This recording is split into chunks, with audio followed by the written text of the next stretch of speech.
6:04. Talk 107.3 FM, WBRP, mornings with Brian Haldane, off and running, coming to you live from the 180 Pros studio. Brian here with you, JP producing, starting you off at 55 degrees in downtown Baton Rouge to get your Friday rolling. Hate the forecast. Hated that forecast right there. Don't need to see it. Really want a clean game day tomorrow. We got a big show lined up for you today. We got a lot of ground to cover. You want to talk safety when it comes to carbon capture? We've got Mike Smith from Exxon Mobil and Chief Tracey Norman from the, goodness gracious, FETA is where he's coming from, the Fire and Emergency Training Academy. That's coming up later on this hour. We're also going to talk with Skrmatta. He's running for Senate. We've got Michael Antoine, kind of handles game day operations over there when it comes to the new parking restrictions and traffic restrictions on campus. He's coming up at 7:35. Daniel Erspamer from the Pelican Institute is going to dive into the special session. We got it all. And Bullfish Bistro going to be in for a little Foodie Friday. Let's roll, though. Top stories and trending. Let's get it.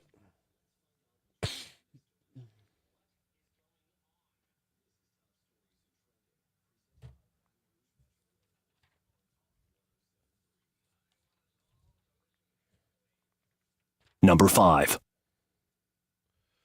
West Baton Rouge Fire Protection District number 1 Board of Commissioners was forced to revote to move forward with Butch Browning as the West Baton Rouge Fire Chief in a part-time role. The same vote happened back in August. However, the State Attorney General's office forced a redo, claiming the board had violated the open meetings laws by not allowing for public comments.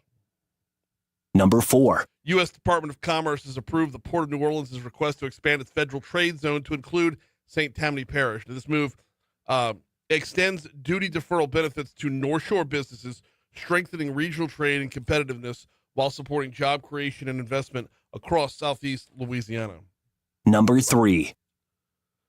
Lawmakers kicked off a special session related to next year's elections. Governor Jeff Landry called the session one day after the U.S. Supreme Court heard arguments regarding the state's congressional maps in the Louisiana versus Cadillac case. In anticipation of the court's decision, lawmakers have filed bills pushing back the spring primaries, which will be the first elections using Louisiana's new closed primary system. Number 2.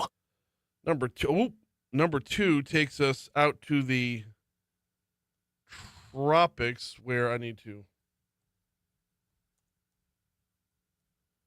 update my screen. Sorry. Takes us out to the tropics, where Melissa is still out there, and Melissa is still at tropical storm status. Maximum sustained winds have dipped a little bit down to 45 miles per hour. However, Melissa is expected to advance into hurricane status over the weekend and then major hurricane status by next week. Beyond that, looking ahead to like mid to late next week, still don't know where this storm's going to go. It's just going to kind of meander around the Caribbean. Number 1. The LSU Presidential Search Committee announced their top candidates to be the university president at a meeting yesterday.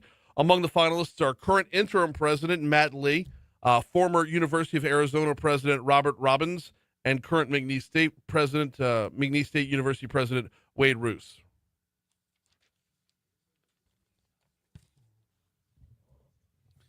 All right. Well, New York Attorney General Letitia James is scheduled to make her initial appearance in federal court in Norfolk, Virginia today. Okay, go ahead. So, yeah. Stack of charges for her. Let's go. Yeah. Let's get it. That's I don't know where anything comes down about the, weaponizing the judicial system or turnabout's fair play or anything like that. But, I mean, if you done wrong, you done wrong. Yeah. Own up to it. Yeah. Face the music. If. And if she's cleared, she's cleared. But, right. Absolutely. If. Of course. Oh. Well, new images are available. Well, came out yesterday to appear to show the entire White House East Wing has been demolished to make way for the new $300 million ballroom. I'm still torn on this one. Yeah? And I figured out why on the way in this morning. Okay? Listening to the Fox News Rundown comes on in the 4 o'clock hour here. I was listening to America in the morning, which comes on the 5 o'clock hour. And it's finally gotten to me is that they keep calling it the Trump Ballroom. I'm like, well, yeah, Donald Trump's the one who's building it out and everything, but it's going to be there forever.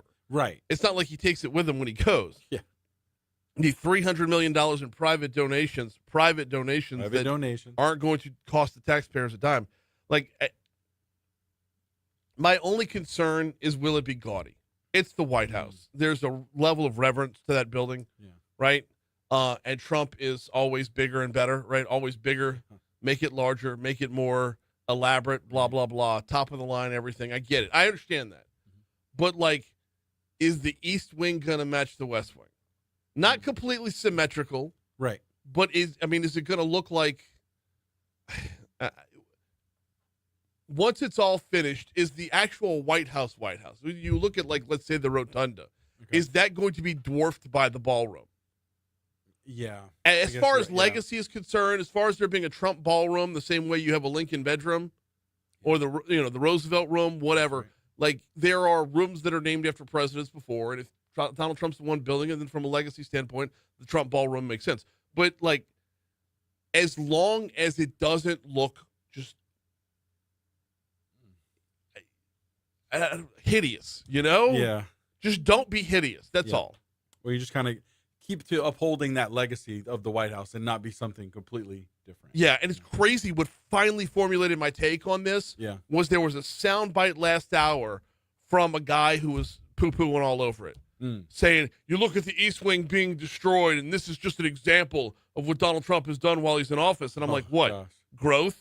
Right. Metamorphosis? Yeah. Like, the sign of better things are to come? Right. You knock down a building for construction, something's on the way. Yes. Oh, man. Hey, in other news, the NBA illegal gambling scandal continues to grow. Speaking of growing, it grows in scope and size. This is there's over 30 players involved. We were joking around about this yesterday. I didn't realize it was going to be this big of a headline. Yeah, I didn't. You had this in trending yesterday morning. And, and the card game scandal. Yeah, that was like, so apparently they have, like, glasses that can see through the cards. Okay. I don't understand the science behind that. I don't know how you look through one side of a card and not see the whole way through the other. Some Tony Stark technology. Yeah. Man. That's some Iron Man technology. I know. Right there. I know. What is going on? Bro, that would have taken down Teddy KGB. Man, I'm telling you. Yeah. Wow. 613 Talk 107.3 FM WBRP. Message coming in says, and shout out to Wes, it says, needs to be the White House ballroom, not the Trump ballroom. I understand, but it's not the White House bedroom, it's the Lincoln bedroom, right? And you have rooms that are named after presidents that were in there. So I agree, White House ballroom. In fact, if you want to go back to calling it the East Wing, because it's not just going to be the ballroom, there's other things that were in the East Wing that need to go back the way they were before as well, or rebuilt to be, newer, more modern and whatnot. I agree, it is still part of the White House, but long term, when celebrations are had in there, when state dinners are had, like whatever it is that they hold in that room, it's just naturally going to gravitate towards naming it after the dude that built it. So I'm not disagreeing at all, but it's going to go that way. Before we take our first break, and we'll come back and talk sports in just a minute, I want to remind you about the folks over at Vex European. VexEuropean.com is their website, specializing in European vehicles. Not your everyday body shop, y'all. Specializing in European vehicles. So if you drive a Mercedes-Benz, they've got a Mercedes-Benz tech for you. If you drive an exotic vehicle like a Lamborghini or a Ferrari, first of all, best of luck to you with Baton Rouge's roads. But secondly, Vinny and his team can take care of you and your exotic vehicle over at Vex European. I know there's only a handful of them in Baton Rouge, but there are a handful of, like, let's say Ferraris in Baton Rouge, maybe 4 or 5, right? If that. Where do you go to get it fixed? Where do you go for maintenance? Where do you go to make sure it's going to stay with that top level of performance that you bought it for? Vex European is your answer. I mean, next closest answer is in Houston. Land Rover, Mercedes, Jaguar, Porsche, BMW, they're all on the list as well. Check them out at VexEuropean.com.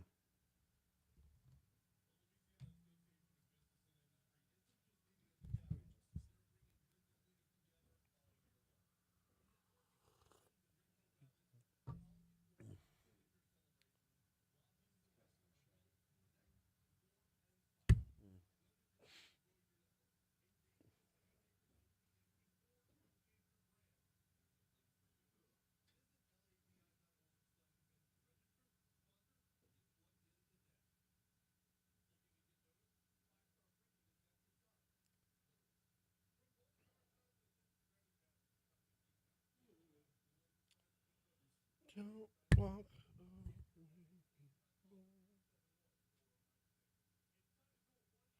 Holy crap, that's 3 in a row with my voice. No, it needs to be mixed up a little bit.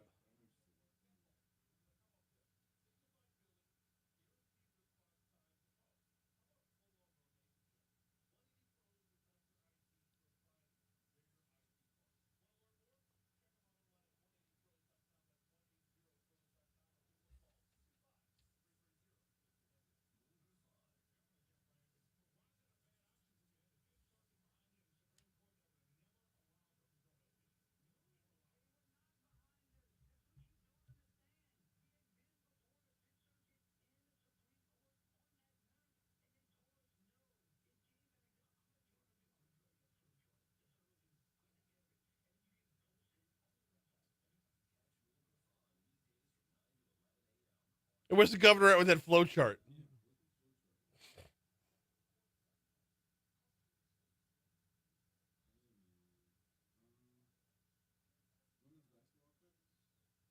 Oh, did I not forward those to you?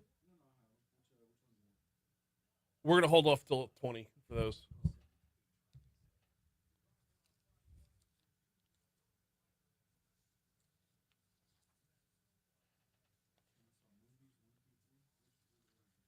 I'm going to get to it. Yeah, I know. I know. It's all good.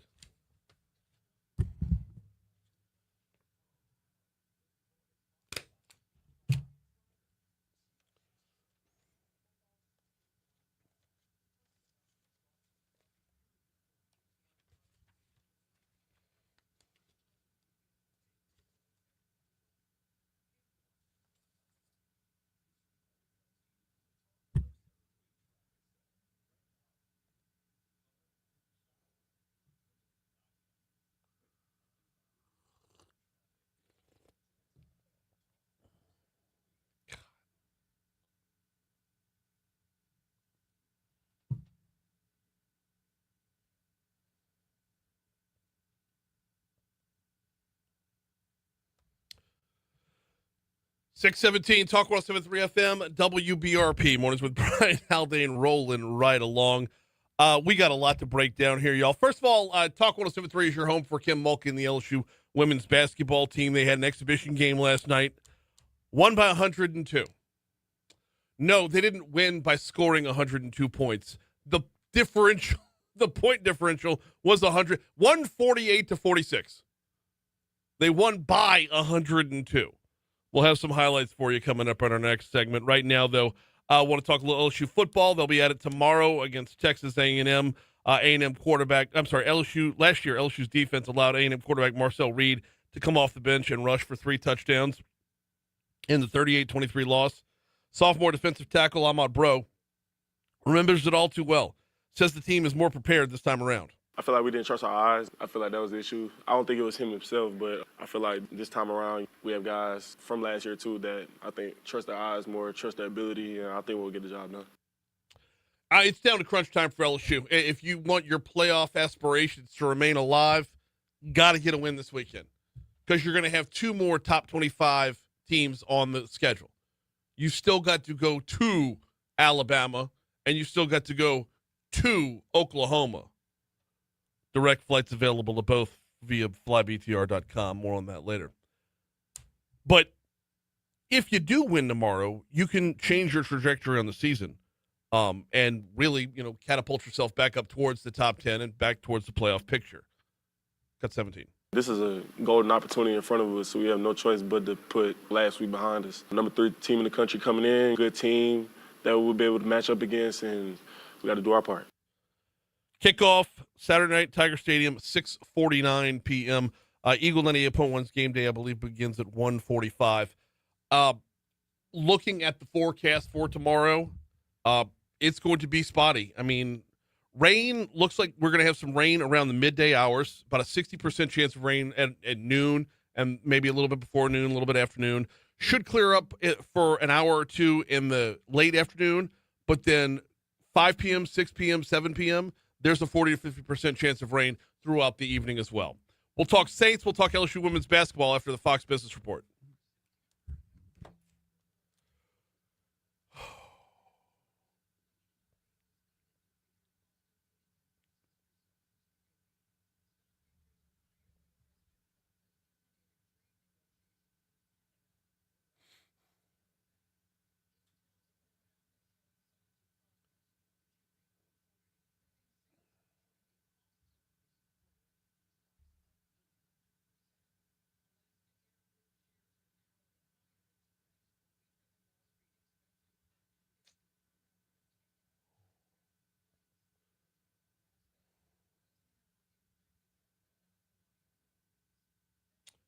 All right. I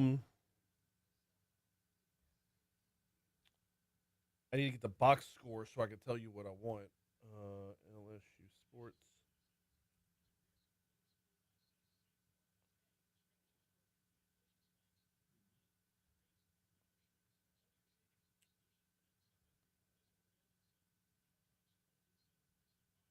There we go.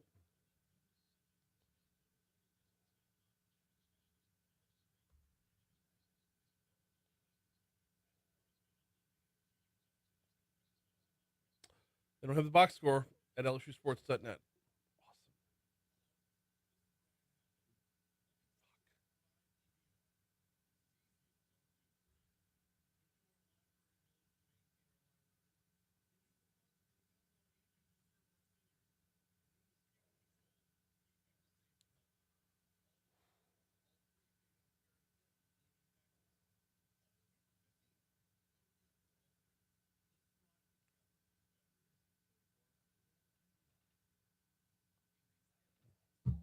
There we go. I need the full box.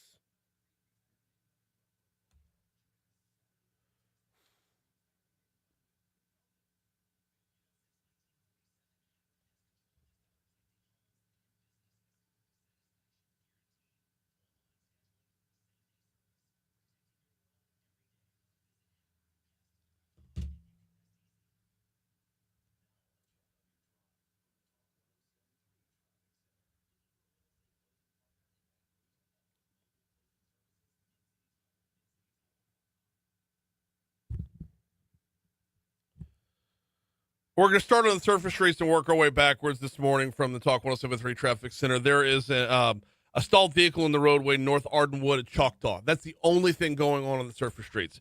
Bump it up to the interstates. Everything's looking good there as well. In fact, I'm like out here searching for any level of volume or anything. Typical sleepy Friday start off your morning. I mean, I'm sure it'll pick up within the hour, but as of right now, 10 West coming in from Ascension looks good. 12 West coming in from Denham Springs or Livingston Parish looks good. 10 East from Ascension, 10 West from Port Allen looks good as well. And I-110, not a creature was stirring, not even a mouse. I know it's too early for Christmas references, but that's their look from the Talk 107.3 Traffic Center. Disrespect to Thanksgiving.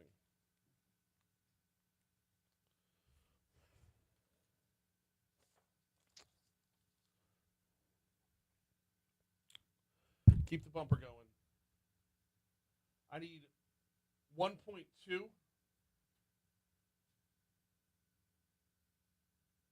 1.3. 2.1.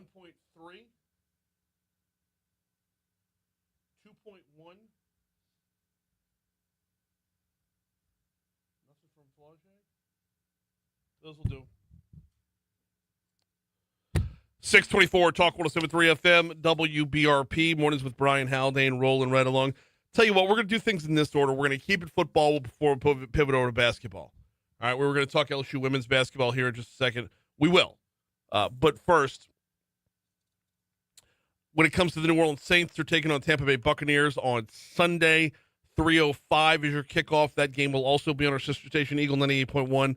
Running back Kentre Miller is out for the year, which means rookie 6th-round draft pick Devin Neal expected to take on a larger role this week. Neal says his play as a running back can be described as balanced. I kind of just describe myself as all around. I think I can really do it all in the field. I can pass block, I can catch, I can run routes, and I can run in between and outside the tackles. That's kind of how I pride my game. That's how I've always done it, and I think it's going to be shown this Sunday. Whatever opportunities that I do get, it's my job to be efficient in the run game and in the pass game as well.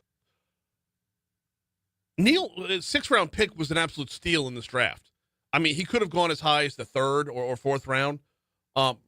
Probably projected early in the 4th, not the 3rd, but could have gone much, much higher than he did. But he was an absolute steal in draft. I believe coming in from Kansas.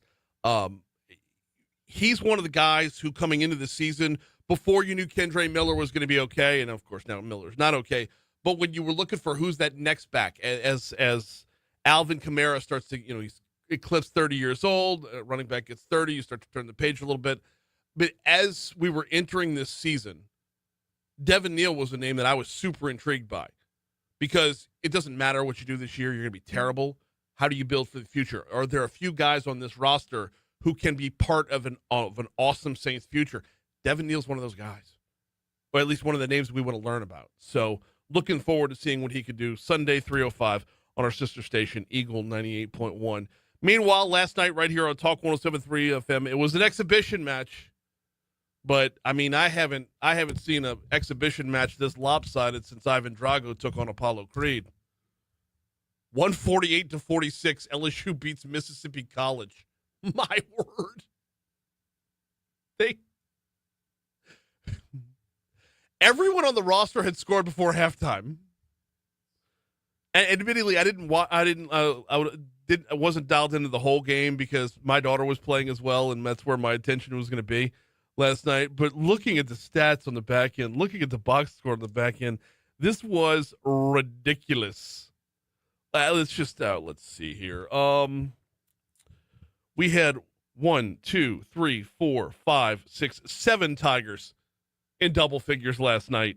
Right off the blocks, got to tell you, we need to get to know freshman Zakiya Johnson. She was good for 25 points last night, which this was included. At the top of the key, Coleman. But there's a lot of athleticism and a lot of shooters. Pass down low, stolen. Is taken by Zakiya Johnson. She's dribbling front court. She's in a hurry. Down the lane, off balance. Shot is good! It counts and a foul. That's called coast to coast. So Zakiya Johnson was good for 25. You also had Malaysia Fulwiley coming in, I believe, as a transfer. I believe that's right with Malaysia Fulwiley. Early on in the season, we're only in exhibition time right now, so we're still getting to know everybody. Fulwiley last night, just to give her full line there, Malaysia Fulwiley went for 17 points, and that is in a total of, 15 minutes. She played 15 minutes in last night's game, posted up 17 points, which included this one. Yarnovich hits again. So LSU got to defend for 6 seconds. It's 41-10. And it's stolen. Fulwiley takes it and lays it in. And that is going to end the quarter, and that excited the crowd and the bench. Fulwiley, full on, stole the ball and took it home. Patrick Wright on the call from the LSU Sports Radio Network. Shaida Williams in there as well on color commentary. JP, I don't remember the other two I told you to grab. My apologies. It was just that other one. Just that other one. Yeah, 2.1. Oh, yeah. Okay, good. Because there are two other names that we're looking out for on this year's LSU roster. One of them, of course, is Flau'jae Johnson. We all know her. We all love her. We all know what she brings to the table. Flau'jae was not one of the Tigers in double digits last night, so we don't have a highlight associated with her this morning. Flau'jae had 8 points on the night. But we did have Michaela Williams just in the second quarter putting the Tigers over a half-century mark before halftime, well before halftime. Ivy got it back, tried to dump it down low, and Koval got the steal to Michaela Williams, left wing. Williams had it poked away from behind, but Michaela got it back. Up top, Johnson, reverse right wing. Richard, shot fake three, down the lane. Dish to Williams for three, and it's good. LSU goes on to win last night's game, 148-46. Got one more exhibition game. This one will be against Langston coming up 1 week from last night, October 30th, 7 p.m. In the Maravich Assembly Center. And, of course, you will hear it right here on Talk 107.3 FM. Before we get you to news, traffic, and weather, got to remind you about the folks over at Breck. Whole slew of Halloween events coming up. Between trunk or treats and Boo at the Zoo, they've got, like I said, an absolute full slate over at Breck. Check them out at breck.org to learn more, breck.org. But I don't want to talk about the Halloween stuff right now. I want to talk about responding to you and I. Breck has installed the rapid response ticket system. What is this? If you see something wrong at a Breck Park, they have an instant way to file your report. To file, hey, this is broken. Hey, we were over by, the swing set at Highland Park, and one of the swings wasn't had a broken chain link, something to that effect, right? You see something wrong at a Breck Park, you can let Breck know about it instantly. Learn more about the rapid response ticket system also at breck.org. Quick break. When we come back, we're going to talk carbon capture safety next.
636 Talk 107.3 FM, WBRP, mornings with Brian Haldane, rolling right along. Announcement made early in the week about a new Louisiana Pipeline emergency training program. Can't wait to dig in on this and talk about it. Now, we got two folks on the hotline this morning, two folks on different hotlines this morning, and I'm always a little hesitant because I never know if I'm going to get this right. So want to make sure we have both of y'all on. We got Chief Tracey Norman, Superintendent, Louisiana Fire and Emergency Training Academy, and we've got Mike Smith from Exxon Mobil. Chief Norman, how are you? Good morning. Good morning. Mike, how are you? Doing great. Happy we Friday. got everybody. Okay, so no, it's always a little bit of nervousness there because more times than not, I hang up on somebody. So everybody's where they need to be. We will proceed. Mike, let's start with you. Tell us about the new Louisiana Pipeline Emergency Training Program and what makes it significant. Well, thanks, Brian, and good morning to everybody. This program is really a first of its kind here in Louisiana. It's designed specifically to help train firefighters and other first responders for any potential CO2 pipeline emergency that might occur in their parish. You know, it's a great partnership that we have among Exxon Mobil and the Office of the Louisiana State Fire Marshal, FETA, that you'll hear more about, of course, and River Parishes Community College. And the program really has two parts. There's a classroom instruction portion that occurs at River Parishes Community College in Gonzales, and then that really important hands-on field training that uses a brand new custom CO2 pipeline prop. This is a tool that is really providing a real-life scenario, but in a controlled setting so that it can be taught and handled appropriately. We're really looking forward to this. Chief Norman, let's pivot over to you real quick. Can you describe what the new training looks like for firefighters and first responders? Well, anything that deals with first responders and firefighters is very hands-on and realistic. The students start with the classroom sessions, as Mike said, at RPCC, River Parishes Community College there in Gonzales, learning the pipeline terminology, equipment, and the safety procedures that come along with it. Then they come to our facility in Baton Rouge for the field exercises using our new CO2 training prop. They face simulated emergencies involving live fire and controlled CO2 releases. It's a chance to apply what they've learned under the real-world conditions. I want to follow up on that because I don't want to leave the impression that CO2 is a fire hazard or even combustible for that matter. So what would those emergencies look like? Because as I understand it, I mean, CO2 is, post-combustible is the term?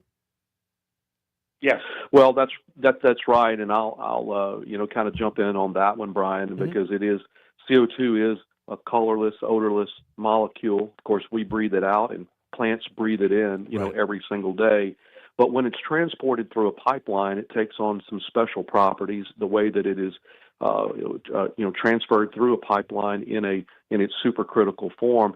If there should be a break along that pipeline, the first responders need this type of first of its kind training here in Louisiana to know exactly how to approach that to help keep our community safe. And that's where we stand at Exxon Mobil to try to make sure that everybody in our communities is as safe as possible.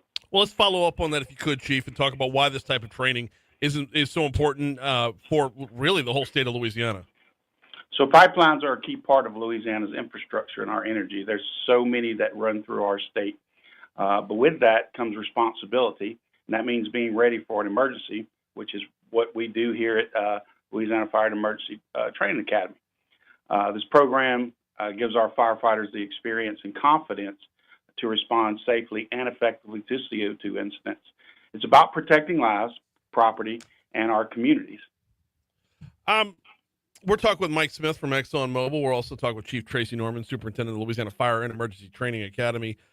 Mike, I kind of know the answer to this question before I ask it, but why did Exxon Mobil want to support this program? Well, it's all about safety, Brian. Making sure that we're upholding that responsibility that Chief just mentioned. Exxon does operate the largest CO2 pipeline network in the United States, and we totally understand the importance of ensuring that the first responders have the right training and the tools, equipment to respond. And this was a no-brainer for us. Something that we've been doing for quite a while.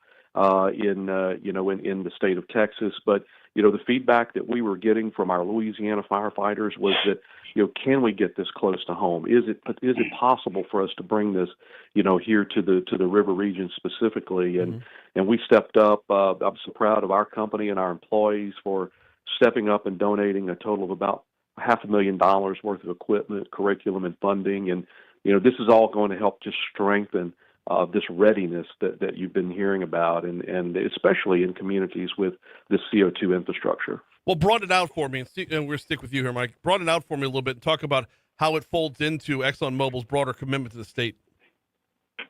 Well, certainly Louisiana is playing a very important role, Brian, in this new energy economy to which CO2 is a very important part. And we've been here as a company for more than a century, as you well know, and that means that there are deep roots in workforce development, safety, as we talked about, more broadly in education, specifically in K through 12, education here in Louisiana. And, we view this training as an extension of that education because it supports the folks that are putting their lives on the line to ensure that our communities are as safe as they need. And all of this is done with an eye towards that evolving energy infrastructure that we just talked about. And it also takes two to tango here, so let's go back to Chief because, speaking of tango, this is the first time FETA and Exxon have danced together. So talk to me a little bit about the partnership from your end. So the ExxonMobil global effort has been increasingly valuable to us here at FETA. They bring unmatched industry expertise, resources, and specialized curriculum that made this training possible. RPCC provided the classroom foundation, and FETA provides the practical field-based training. That wouldn't happen without the partnership with the pipeline guys. They actually came out to our facility. We had sort of a train the trainer. These are the experts that deal with this every day. So that really helped us, and together we built a comprehensive program that's accessible and free for participants and immediately applicable to the real emergencies we'll face. Sticking right there, Chief, I mean, you've already hosted the first class, so how did it go? Great success. We had firefighters from across the region take part, and they were able to apply their knowledge in live demonstrations with the new CO2 prop. The feedback was incredible. Our students said it was some of the most realistic and valuable training that I ever had. Before we go back to Mike, I got one more for you on this front, Chief, because I feel like nothing's learned in a vacuum, right? Everything that is learned can be applied elsewhere. So what does this training mean for Louisiana's emergency preparedness going forward, not just on the CO2 front, but overall? So this training raises the bar for emergency response in our state. It ensures whether you're in Baton Rouge or in a rural parish, our first responders will have access to the same level of professional and hands-on training. We're grateful that ExxonMobil for helping us make that possible. We're exploring options. They have a portable prop that this year I was president of Louisiana Fire Chiefs Association before I took this job, and we actually had that prop at our equipment show, and there was a huge buzz and interest in this. Mike, let's send it back to you real quick. We're talking with Mike Smith from ExxonMobil and Chief Tracey Norman from the Louisiana Fire and Emergency Training Academy. Mike, I want to pivot back to you real quick because carbon capture and sequestration is a continual headline around here. And while the science, while the technology has been proven safe over the years, from a public perspective, we still feel like it's kind of new. I mean, been around for 40 years, but we still feel like it's kind of new. So a program like this, what kind of impact do you hope it has overall?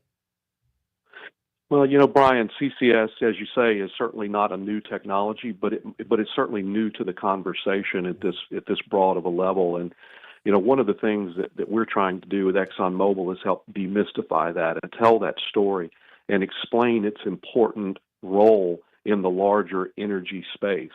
And we get back very, very quickly to that word safety because that is our goal for every single firefighter, for every single citizen. And this applies whether you're in a larger city, in a metropolitan area like Baton Rouge, or even some of the smaller rural parishes, as Chief said. Everyone deserves to have access to that world-class training. And we're just delighted to be able to bring it here to the greater Baton Rouge region, to make it available on a routine basis during the year that these firefighters can sign up to take, again, free of charge. And we know that this program is only going to just strengthen that level of preparedness and help protect our communities and ultimately save lives. Closing thoughts before we get out of here, Chief. What message would you like to leave the listeners about this this program that's now up and running? So our firefighters put themselves on the line every day, whether they're full-time municipal guys, firefighters, or our volunteers in our rural areas. And this program gives them the knowledge and tools to do that job even more safely. And it's a great step forward for our Louisiana and Louisiana Fire and Emergency Services. I'd also like to thank our Fire Marshal, Chief Brian Adams. He has been a huge proponent of helping us get this prop and working with Mike and myself, bringing me on board. And I'm really excited about the future of our response our training capabilities. I lied. One more for you, Chief, and that is because of the nature of this being such a new program. I mean, just from your end, having bragging rights of having this under your roof, having this under your, you're on top of this one, and it's a first of its kind. So talk to me a little bit about being able to have that kind of reputation and swagger that goes along with, we're front runners. Well, I will say this. We're not the first, but we are the last. And as Mom always says, they save the best for last. We have contacts at Texas A&M, and I have good friends at Mississippi Fire Academy. We've worked with those guys, and in the collaboration with the training curriculum, the props, and we're gonna have the best. We're working with the pipeline guys very closely.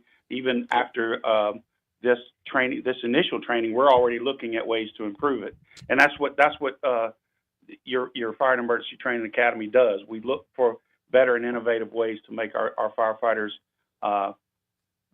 safer and more effective. Having Louisiana come out on top when Texas A&M rolls into town is an important message heading into this weekend, especially. Mike, closing thoughts, your message from Exxon. Well, Brian, listen, thanks for this morning. Kudos to Chief Adams, our state fire marshal, for being such a collaborative partner.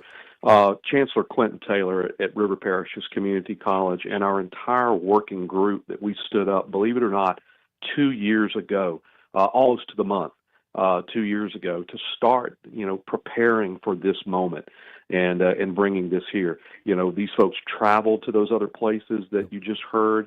They spent their own nickel to come and learn about it and see how we could bring it to Baton Rouge and make it the best in the Gulf South. And we're super proud at ExxonMobil to invest in this, to invest in our first responder training, because we see this as an investment in our broader communities.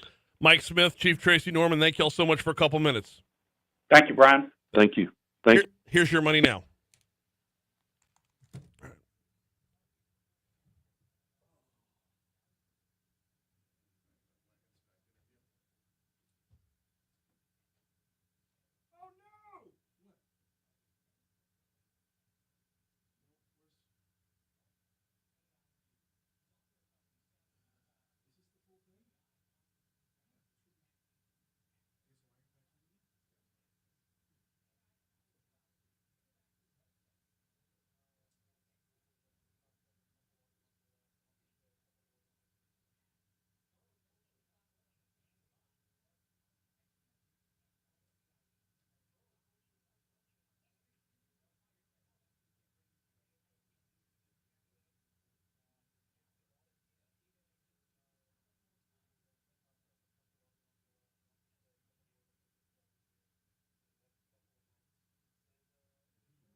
All right.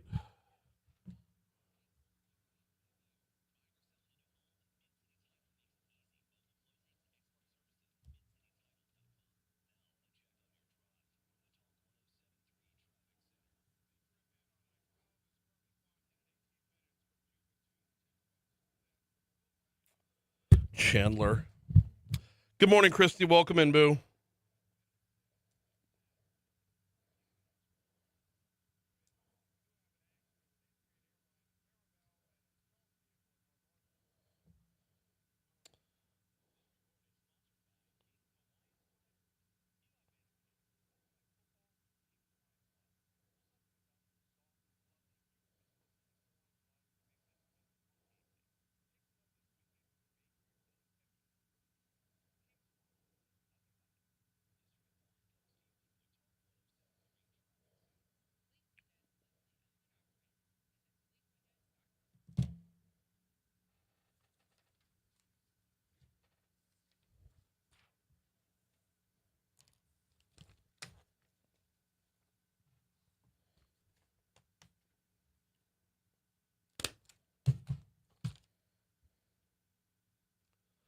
.655 Talk 107.3 FM WBRP. Fly BTR, flybtr.com.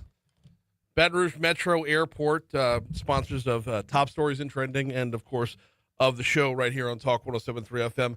Love the options they provide at the Baton Rouge Metro Airport, and a few of those options revolve around LSU football. For example, if you wanted to book a flight to go see LSU take on Alabama, they've got a direct flight to Birmingham built out just specifically around the game. Same thing is true at the end of the season. If you want to go see LSU take on the Sooners in Oklahoma, they've got a direct flight in Oklahoma City. Round trip, built out, nonstop flight, or I should say direct flight, to either Birmingham or Oklahoma City. And look, LSU comes out. If LSU goes out and puts out a good game tomorrow, comes out a winner, all the excitement gets renewed. All the goals for the season are still on the table. And you're talking top-notch Southeastern Conference football. And Fly BTR is bringing it to you. Check them out online at flybtr.com. You may have heard the story in our newscast at the bottom of the hour about Film Louisiana. Talking with Jason Wagensback, the president of Film Louisiana. It looks like there's some movement going on in the film world. Now, I had Jason on roughly, just over a month ago, or right at a month ago, just about. And we were talking about just the state of the industry heading into the fourth quarter. And I asked Jason, just give me the overall status. How are things right now? Well, unfortunately, not much has changed in the last 6 months. We still see studios overseas and in Canada. We still see a lot of indies here in Louisiana. We've actually propped up a couple of them over the last month or so, a couple more looking to get started here in the next couple of months. And until we see some sort of change in either some of the financial opportunities or until we see possibly a federal film incentive, we might still see studios taking their business overseas, into next year. All right, that was horrible news, right? I mean, it's just having our, albeit young, but bustling film business here in South Louisiana, having Hollywood South just being a little bit dry. It's never a good thing. That's jobs we're talking about, right? So the follow-up question to Jason was, well, what about tariffs? The president had been, promising tariffs left and right. Can you impose tariffs in the film business to make things change? So in regards to the tariff comment that, President Trump made earlier this year, you can't put a tariff on a digital good, which is what we are essentially. Mm-hmm. So that really wouldn't translate into an opportunity for the United States. What can translate is what has been transpiring lately with his new film, I guess we're calling it Make Film Great Again cabinet, that they're really proposing an opportunity to put an incentive on local labor. So putting a 10 or a 15% tax credit or incentive federally is what they will see will bring, hopefully, a massive amount of content back to the United States to make it on even par for what they're seeing in savings as they go to Europe and Canada. Well, it looks like it's working. As you heard from our news partners at Louisiana Radio Network, who caught up with Jason again, there's right now several films being shot right here in Louisiana. We got a couple of shows here on the ground in New Orleans. We got a show in St. Francisville, Baton Rouge right now. We got a couple more looking to get started before the end of the year. And we just got back from Hollywood, and looks like we might have a good uptick starting next year. So the problem had been competing with, overseas.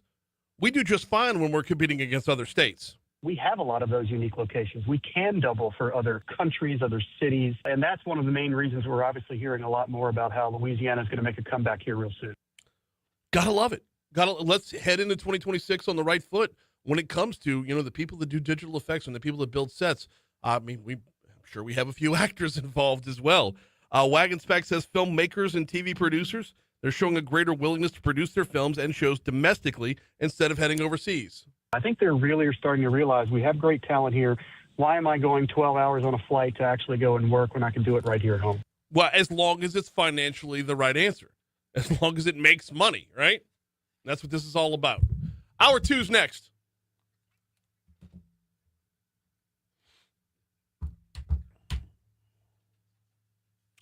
And that was done on the fly, everybody. As I was disappearing during the last 2 breaks, that was the audio I was gathering. So.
Son of a biscuit.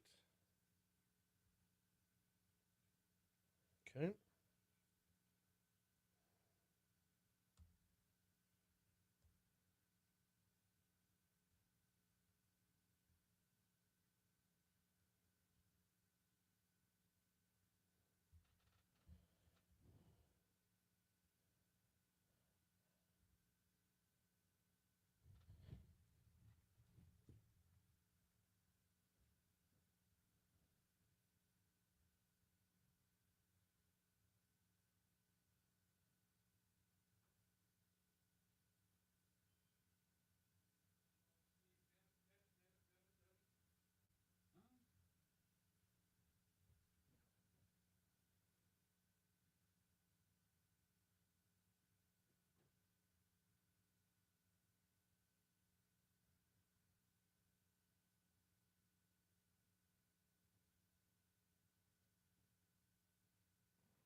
when we talk about the Trump ballroom.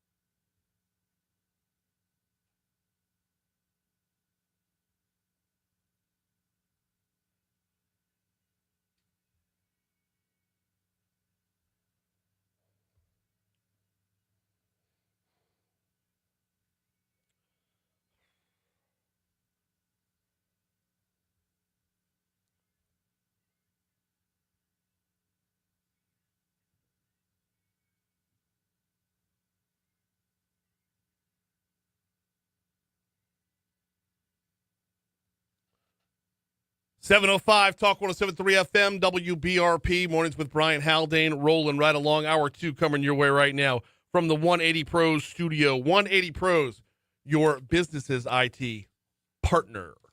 We've got a big. Oh, by the way, starting off your second hour at 54 degrees in downtown Baton Rouge. Brian here with you. JP producing. Coming up on the show, Eric Skrmatta is running for U.S. Senate. Going to join us on the hotline in our next segment. We've also got Michael Antoine going to join us later on this hour. What is game day going to look like on campus tomorrow? No, I'm not talking about the forecast. I'm talking about the traffic. I'm talking about the parking. I'm talking about the new restrictions as there are, there's going to be things to look out for. That's coming up at 7:35. Right now, though, top stories and trending.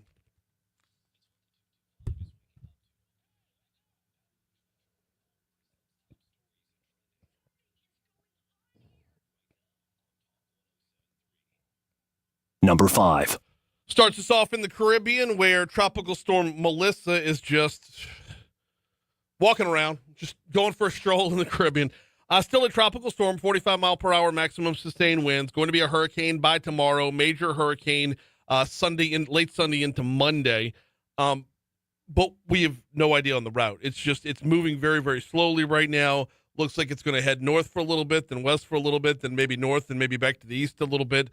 Could really clobber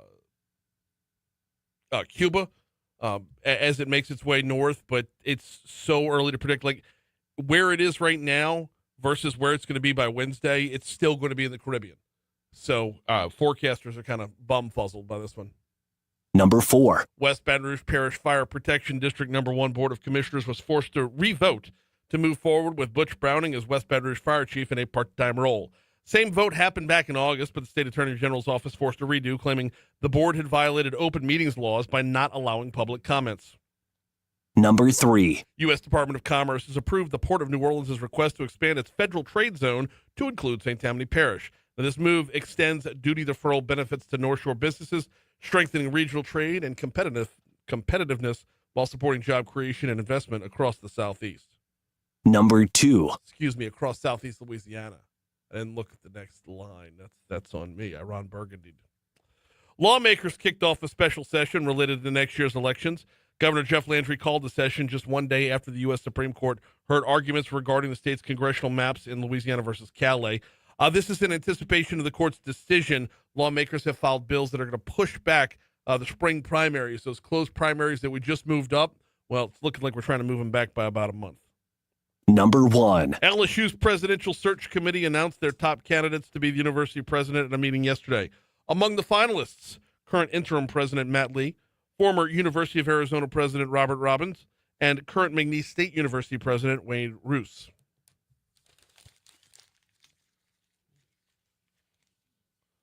What's trending, JP? Well, New York Attorney General Letitia James is scheduled to make her initial appearance in federal court today in Norfolk, Virginia. Okay.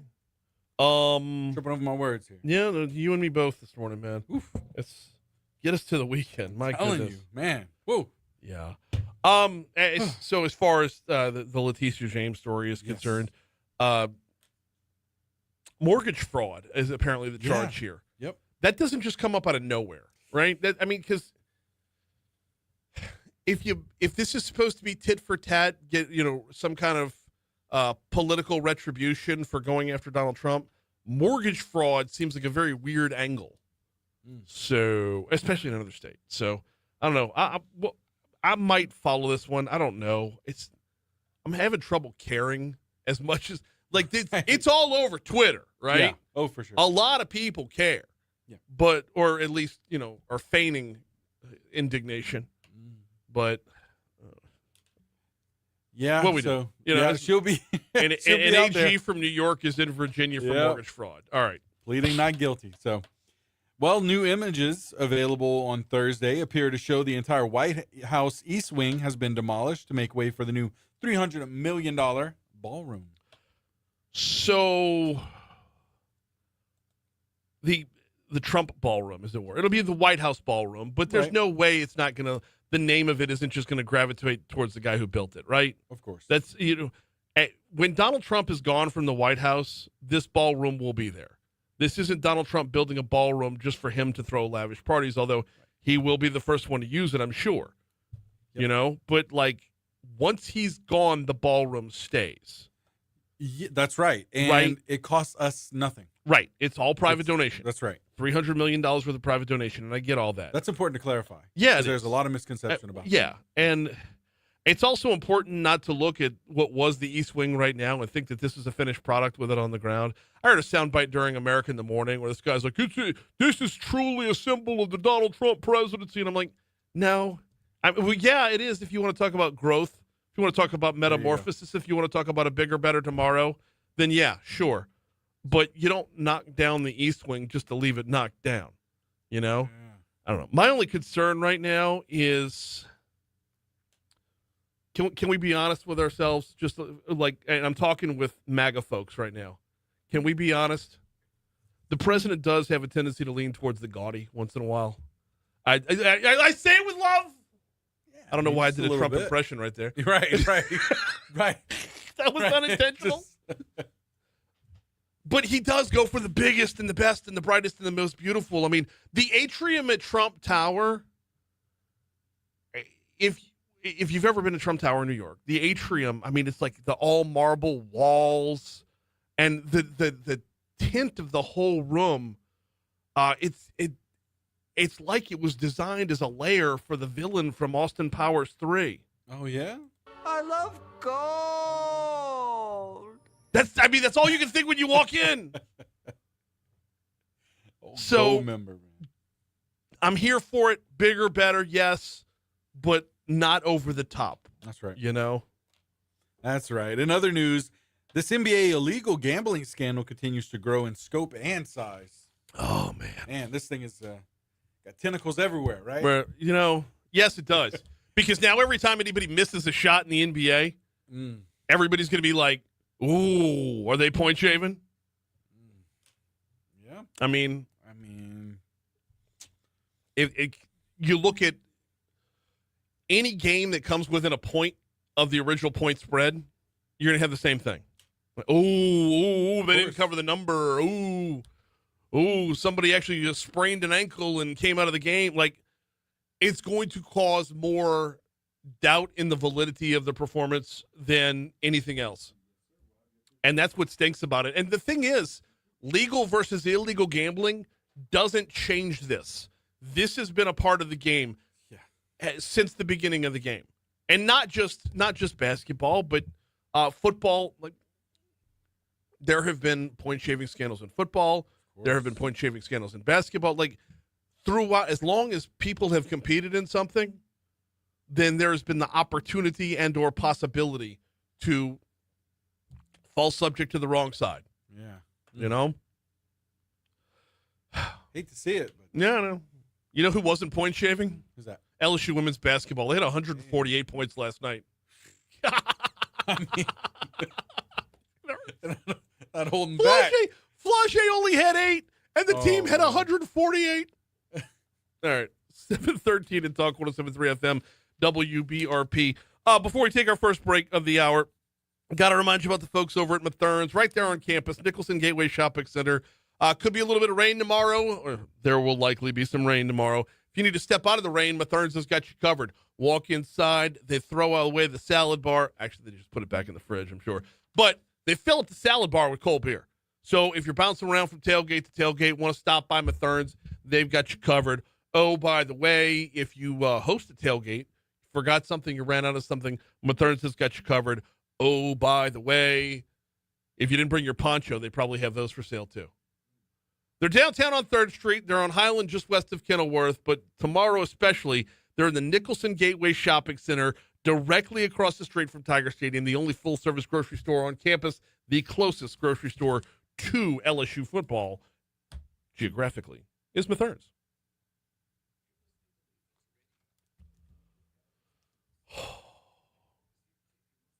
That's Eric.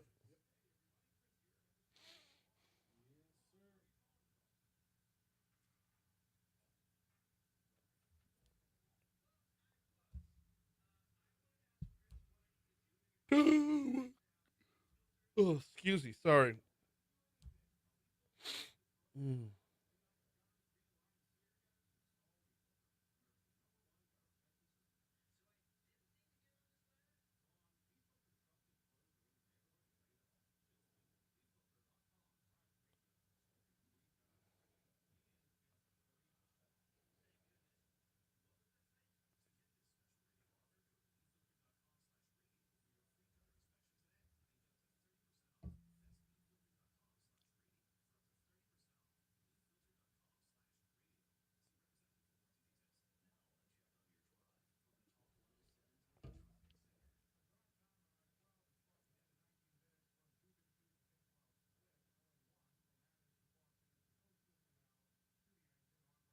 The hell is that?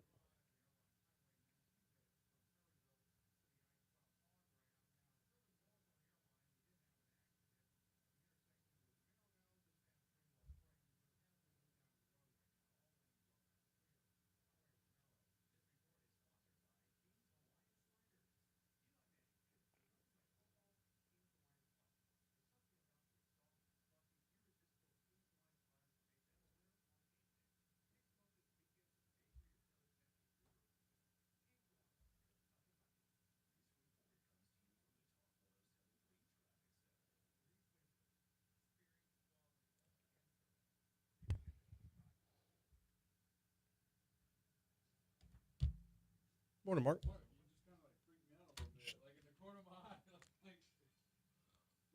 I know. We're going with the changed lighting here, so you're just like in the shadows. Right.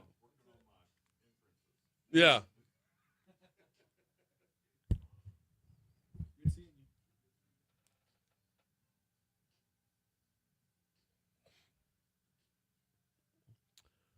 $7:17, Talk 107.3 FM, WBRP. We're running a minute or so behind, so let's dive right back in.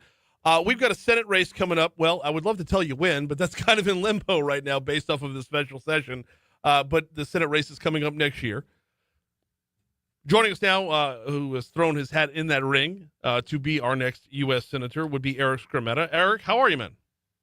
Good morning, Brian. How are you? Doing very well. Let's start with the basics. For those who don't know you, I mean, serve as a PSC commissioner, but for those who don't know you, throwing your hat in the ring to be a senator, give us the full bio. Who is Eric Skrmatta?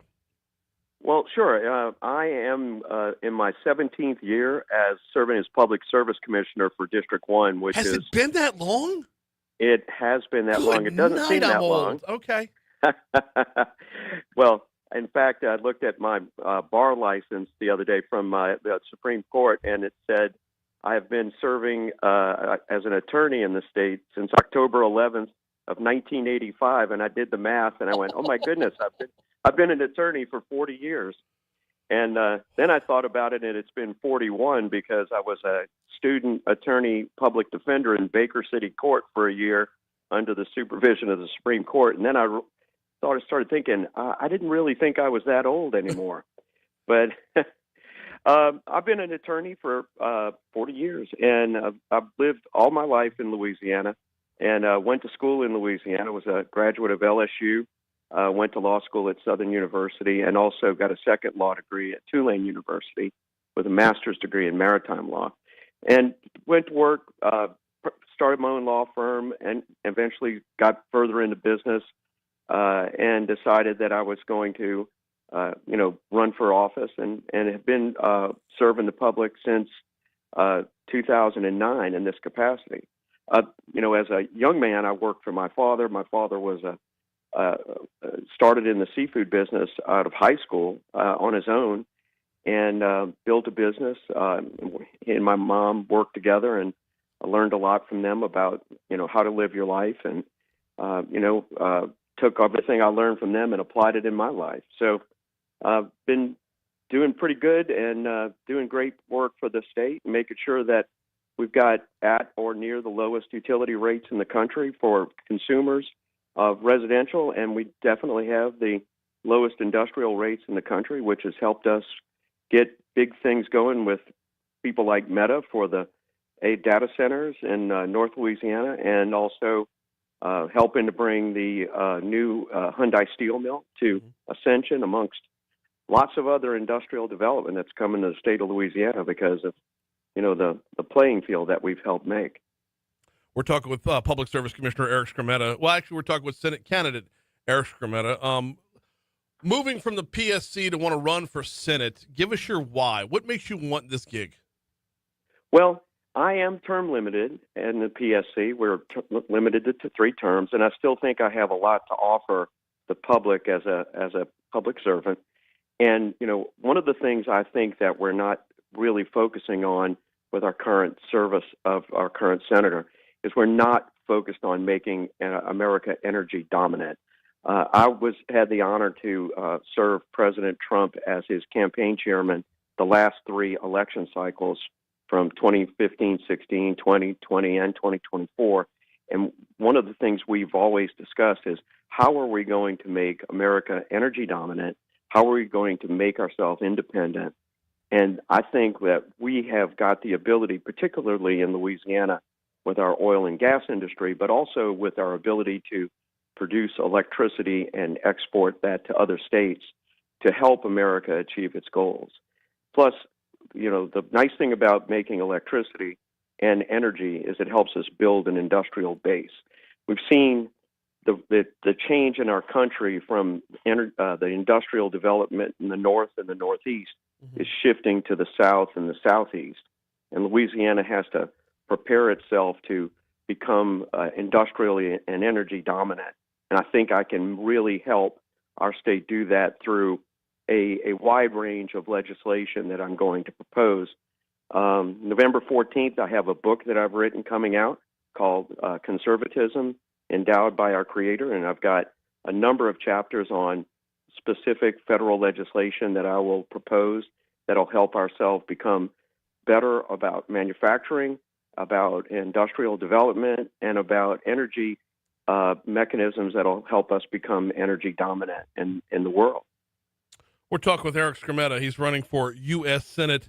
Eric, obviously coming from the PSC, that was where the vast majority of this segment's going to go, because I've got questions about the future of energy in America. And I don't want to get too inside baseball, but this is kind of, by default over the last, now we've learned 17 years, this has been your wheelhouse.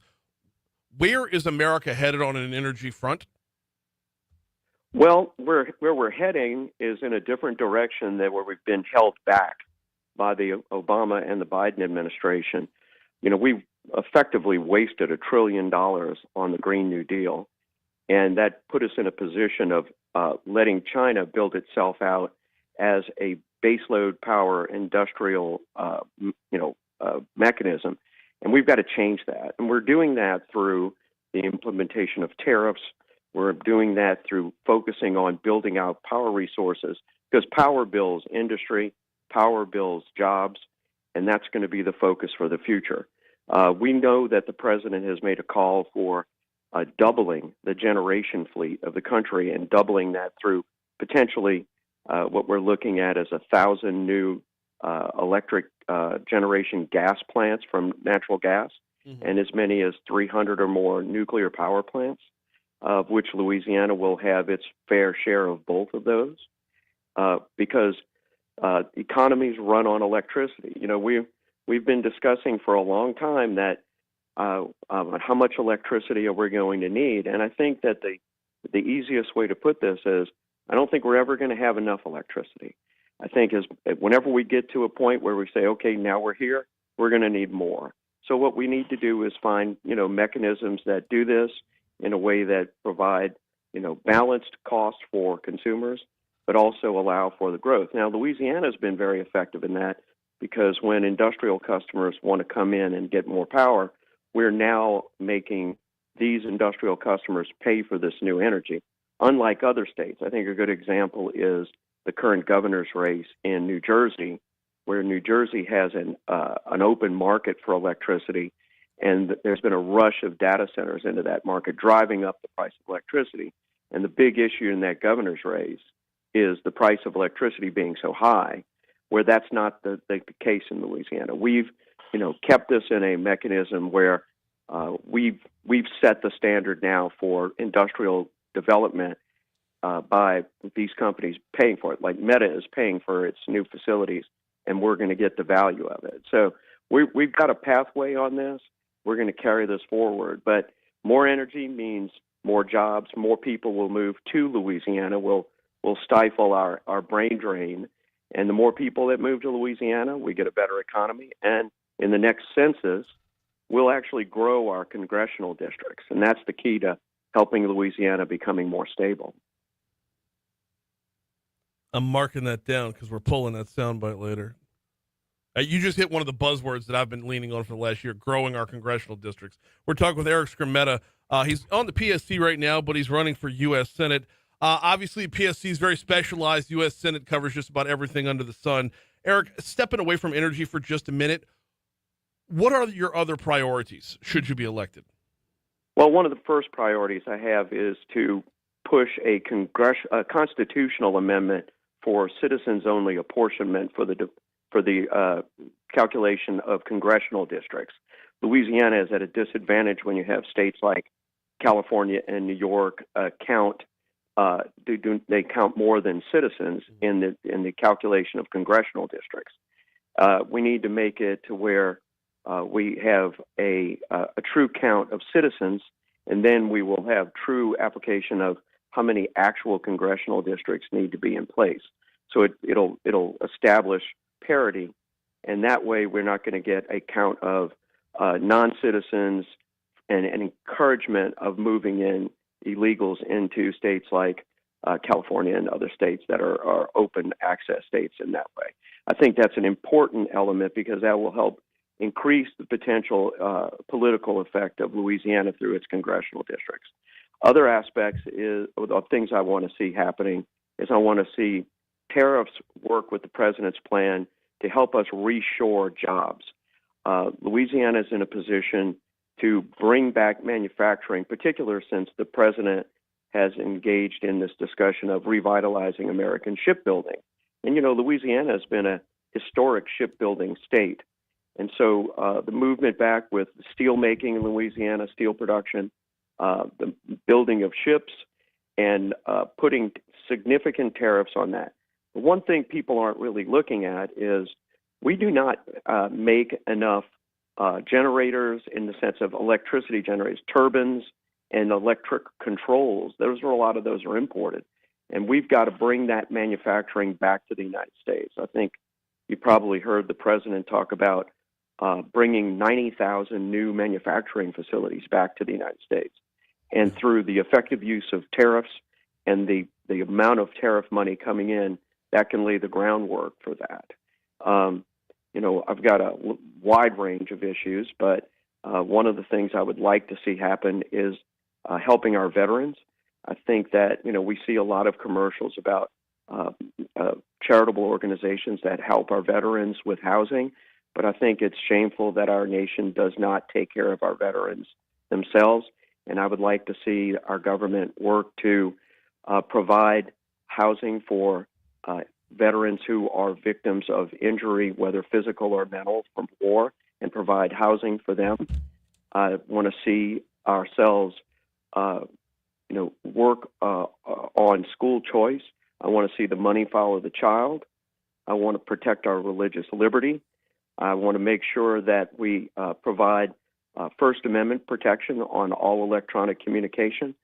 I want to make sure that big tech does not impede people's communication. And, there are general conservative things that I will definitely follow, including defending the sanctity of life, opposing government overreach and mandates. Obviously, I'm a strong defender of the Second Amendment, defending free speech and liberty.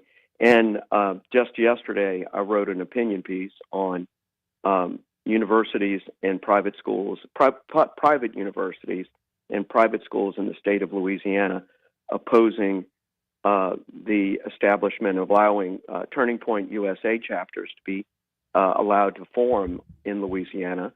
Particularly, Loyola University has voted to not allow Turning Point to establish a club. And I'm going to oppose that type of activity in the United States. He is Skrmatta, currently Public Service Commissioner, running for U.S. Senate. Campaign is off and running, and will be continuing through next year. So this is not the last time we're talking, Eric, but I appreciate a couple minutes this morning. Thank you very much. I appreciate the time, Blaine. Always. Take care, sir. You do the same. 7:30 at Talk 107.3 FM WBRP. We are going to meet up with ABC News here in just a second. Don't forget, coming up tonight, Talk 107.3 is your new home for Ken Trahan's original prep football report. Get live in-game updates, a full statewide scoreboard, including Eric Skrmatta's Brother Martin Crusaders, and check-ins with correspondents from every corner of the state. Friday nights this fall, 6 to 11 p.m. It's Ken Trahan's original, brought to you locally by Dr. Pepper and the Harold Perkins Jr. Tuition Program.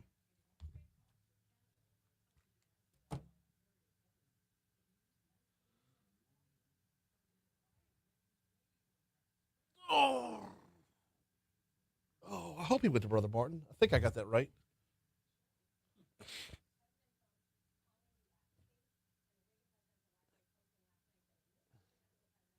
See, this is where the curmudgeon would usually call in and be like, Brother Martin played last night, you idiot. He's doing his research right now. He's Yeah. like, let me double check that. Let me fact check that. Let me get on GoPreps.com and make sure this guy's right about that one-off little factoid that nobody in the world gives a shit about. That's right. Got him! Making mountains out of molehills, man. Listen for any little thing. Boy, I tell you, did Eric sound, voice-wise, exactly like Walt Leger from New Orleans and Company? He did have that. I almost called him. I was like, damn, that voice is so on. Like, he did kind of have that Walt Leger. Yeah. All right, phone number for you here. All right.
got to bang out a live read before we get to Michael because I'm really freaking behind.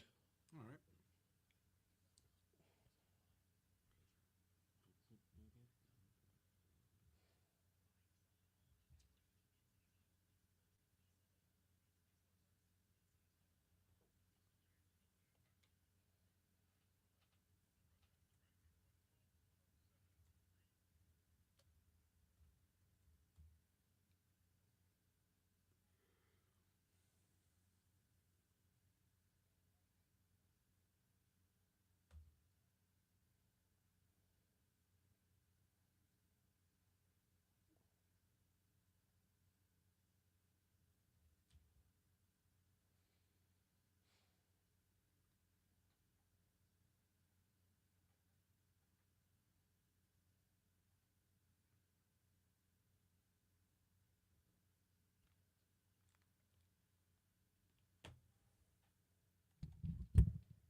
Boom, boom, boom, boom, boom, boom, boom.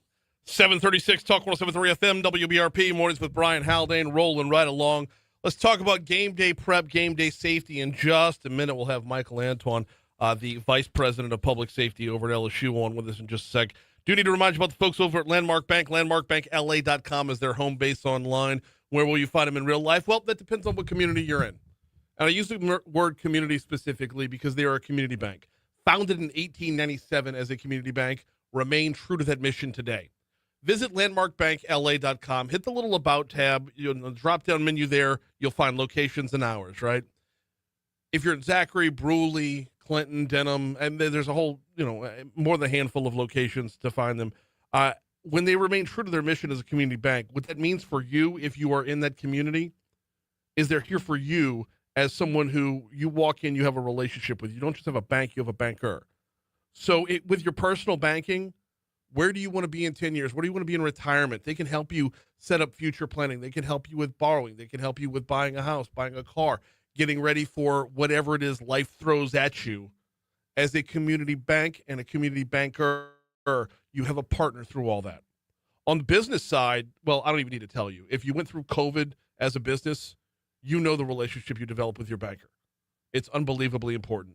Check them out online, landmarkbankla.com. All right, going to be a bit of a new look if you hit campus tomorrow for the LSU game, especially when it comes to tailgating. What's that going to look like? Wanted to check in with Michael Antoine. He is the Associate Vice President of Public Safety over at LSU. How are you, sir? Good morning, Brian. How are you? Doing very well. Give us the big ticket items, and then we'll get into the minutia after that. What's going to be the biggest change tomorrow that folks will see? So I think the first thing that fans would notice is the pregame traffic changes, right? So we'll have some checkpoints along the exterior of campus, and that is an effort to ensure that only permit holders are allowed in the core of campus. That will give us a better burst on the traffic as well as crowd management coming on the campus. I think the second thing that fans would notice is the enhanced visibility with our police and the security throughout the campus and the tailgating areas. This Saturday, we're bringing in mounted patrol. We'll also have officers on bikes and ATVs. We're also leveraging all our technology and surveillance tools. So I would like to know that, the campus has over 1,800 cameras. And so we're utilizing that camera technology to maintain situational awareness, and it allows for real-time monitoring to help ensure that we're creating a safe environment and experience for our fans, families, alumni, and everyone attending the game. We'll also be utilizing some drone surveillance to enhance that situational awareness and visibility across campus. And the state police will actually be using their helicopter for flyover, so we'll have some additional aerial surveillance around the stadium as well as all the tailgating areas. Did you say 1,800 cameras? Yes, we have about 1,800 cameras across the LSU campus. And I would like to note, Brian, in that we have partnerships with both BRPD and the East Baton Rouge Sheriff's Office Real-Time Crime Center, and we share our exterior public-facing cameras with those entities. So not only are we monitoring those cameras at LSU, our local law enforcement agencies are also assisting us with real-time monitoring and situational awareness across the LSU campus. I mean, I was going to say, what kind of Morgan Freeman in the Dark Knight control center runs that thing? We talk with Michael Antoine. He's the Associate Vice President of Public Safety over at LSU. Dialing it back into the Real-Time Crime Center. I mean, that's unbelievable levels of coordination and technology. I want to get to the traffic in a minute, but I want to stick with this because I think this is kind of a cool angle here that really is a force multiplier for LSU PD, for your office, and for Baton Rouge as a whole. Talk to me a little bit about that level of coordination between all of the law enforcement entities to make sure everyone's on the same page. Yes, absolutely. So we have several planning meetings, of course, all day yesterday and today, of course, is why we got this call in early in the morning. But the partnerships are long-standing. I mean, we train together, we play together, and we perform together. So I can say the partnership around the state is key to us maintaining a successful and safe environment across the campus. And even with communications, we have interoperable radio communications so all the agencies can speak with each other. And look, Brian, just to note, we have over 37 law enforcement and public safety agencies from around the state on campus assisting us during home football games. So we have every resource that could possibly be needed right there on campus, working in a coordinated, unified effort. We're talking with Michael Antoine, the Associate Vice President of Public Safety, getting you ready for tomorrow's game, or Saturday's game, I should say, against Texas A&M. Kickoff 6:49 p.m. Now, start at 2:30 p.m. That's when you're really going to see the traffic changes. Walk me through what the checkpoints are going to look like and where they're going to be. Okay, absolutely. So there'll be several checkpoints, of course, and we're asking permit holders to make sure that you have your passes visible to prevent any hiccups at those checkpoints, Brian. But the first checkpoint, you'll have one at Highland and West Parker. And then, as I mentioned, the goal of this is to make sure that non-permit holders they have limited access to the core of campus. We're going to direct those folks to the free parking areas. And so at Highland and West Parker, there will be a checkpoint. There'll be another checkpoint at the South Stadium, West Park, and Lakeshore Conjunction. There'll be another checkpoint at Dalrymple and State, Highland and West Roosevelt, and then South Quad at Nicholson. Okay, so, but are all those areas within there permitted, or is it just at that point the only way past is with a permit? For example, if you don't have a parking permit, are there areas within there that you don't need a parking pass to get to? Yeah, so those when you reach one of those checkpoints, you would have to be a permit holder to go past that checkpoint. If you don't, you'll be redirected to our free parking areas, which is more on the outskirts of the core of campus. Okay, yeah, it's just, but like, let's say there are areas that don't require a parking permit, but if you're getting out there at 10:30 in the morning, you're okay.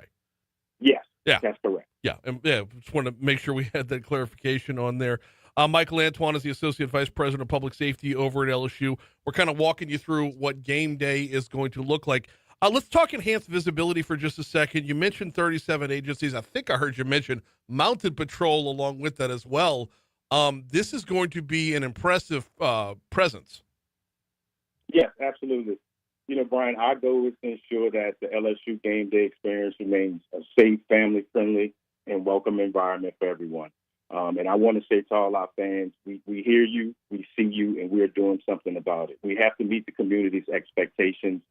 And we heard them loud and clear about their concerns in terms of safety on campus, and we are definitely addressing that. So, yes, the mounted patrol is an addition. We'll also have some skywatch towers in areas that we have known historically to have large crowds, so you'll see skywatch towers in the air.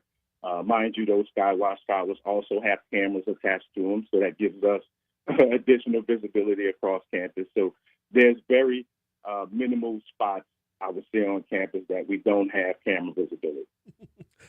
So we're talking adding drones to the mix here as well. That can't go well with tomorrow's forecast, but what are the efforts going to look like there? Yeah, so we'll play that by ear. Of course, the Office of Emergency Preparedness is monitoring the weather, and we work closely with athletics to make sure that we're keeping an eye on weather. And for its drone operations, it'll definitely be based on, what the weather forecast is looking like and what times will benefit us to utilize and get the most efficiency and best use out of that drone technology. Michael Antoine is the Associate Vice President of Public Safety over at LSU. He is our guest right now. Michael, if I touch on something that doesn't fall under your purview, just feel free to punt, pun intended. Feel free to punt on it. But I got to ask you about the closing of Unity Field and these last few incidents that we've seen, apparently it's like, quote unquote, the same group of people. What are we doing to make sure that, like, we're just not moving the same people somewhere else to have the same problem from a different location? Yeah, so we've worked closely with those groups. We had some time to understand that, it was outside, external, non-LSU affiliated individuals who actually brought in the crowd and promoted an event that was not supposed to happen. Mm-hmm. And so we are addressing that issue. That individual group is going through the student code of conduct process, and following that process, it will be determined what disciplinary actions, if any, could be imposed on that group. And so this is part of why we're making the changes, increasing that safety, increasing that visibility of our law enforcement partners, where we can be better coordinated and have a better eye on these large crowds and these gatherings, because everybody pops up really quick, and before you know it, you have a crowd that's beyond our control. And so that increased visibility will help us with crowd management and ensuring that we don't have an incident and we don't get a large crowd of folks that become uncontrollable on the campus. I would like to note in that same note, Brian, that there's about 100,000 non-ticket holders that come to tailgate. Yeah. Right, our stadium holds 102,000, but we also have about an additional 100,000 of folks that come to the LSU campus that are non-ticket holders. They just come for the tailgate experience. Yeah. And we encourage that. But if you're coming to do bodily harm, cause violence, and interrupt the game day family-friendly experience, we're asking you to not come. We got Michael Antoine with us for just a couple more minutes. He heads up public safety over at LSU. I want to talk about getting to the game itself on LSUsports.net on their website. They say, please also plan to enter the stadium in a timely fashion, as fans will notice increased security and diligent checking at gate entry. Michael, one of the questions I've gotten over the week is, if the problems that we've seen were caused by people that weren't going to the game, why the need for increased security at the game? Say it again, Brian. One of the questions that I've been getting this week, Michael, is that if the problems that we've seen in the recent weeks were caused by people that weren't even going to the game, why is there an increased level of security at the game? Is that just a reminder of where security standards were at one point? Yes, absolutely. We want to deter those type of individuals, right? And so, yes, I would say that if you look at our crime stats, Brian, 95% of the crimes that happen on the LSU campus are non-LSU student affiliated. These are folks that are not affiliated with the campus.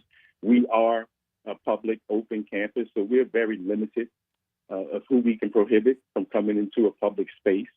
And so that increased visibility is to deter those type of individuals. If you're not coming to tailgate in traditional LSU fashion, don't come.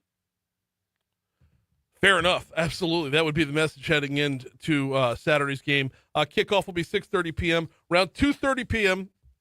is when streets on the periphery of campus, getting to the middle of campus, will start to shut down. I appreciate the time. I appreciate the updates and the information. Michael Antoine, thank you so much. Thank you, Brian. Absolutely. Honestly, I don't think it's going to be a huge difference. If you go through step by step, I mean, aside from the street closures, but if you go through step by step what they're implementing there, it's just go about your tailgate like you don't normally go about your tailgate, right? If you weren't one of the people causing the problem, is not going to affect your individual tailgate. Now, as far as the street closures are concerned, we've seen this in the past for like the really, really big games. We've seen this in the past where if you're on Dalrymple coming into campus, when it breaks off for State Street, we've seen that before where it breaks off with the intersection of Dalrymple and Highland. Anything past that has always been, well, I shouldn't say always, but has for a while been parking permit restricted. So we've seen these things happen in the past. It's not new. It's just kind of a refresher course, if you will. We got Your Money Now coming up in just a quick second. Do need to remind you about the folks over at 180 Pros, 180pros.com. Is it time for your IT to do a 180?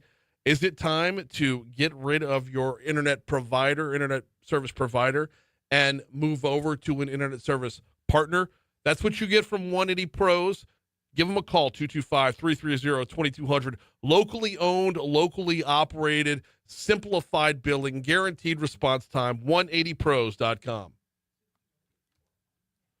this keeps freezing up. It went from 7:49:51 to 7:50:07. Like it froze on 51.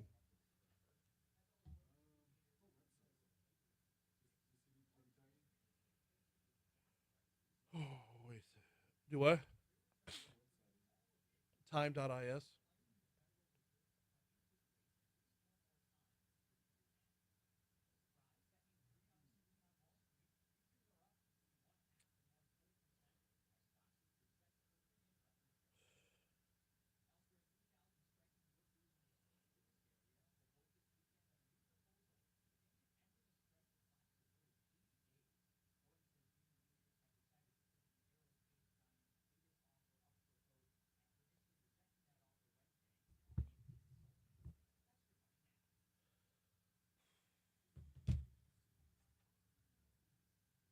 All right.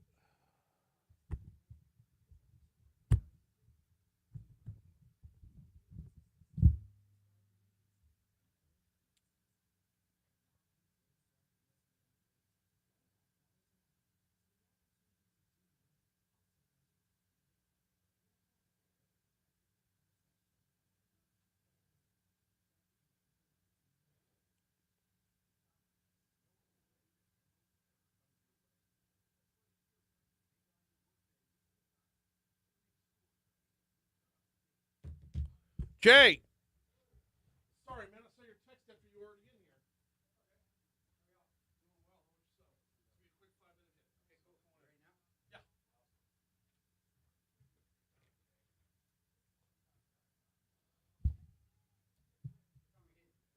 Do what?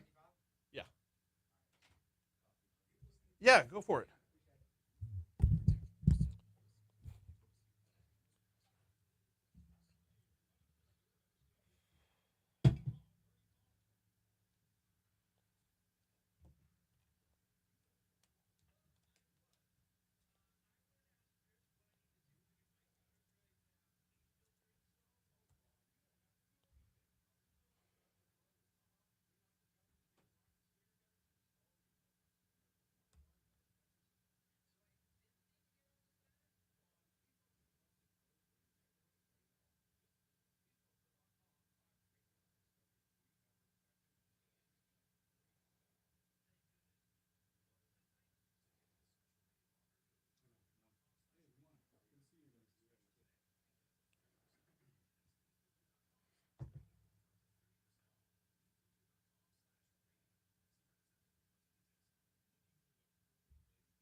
We just promoting today's show, or do you want to?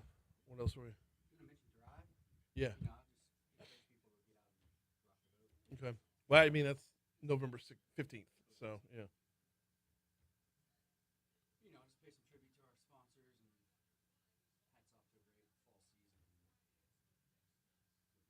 Oh, with the promo on their way in.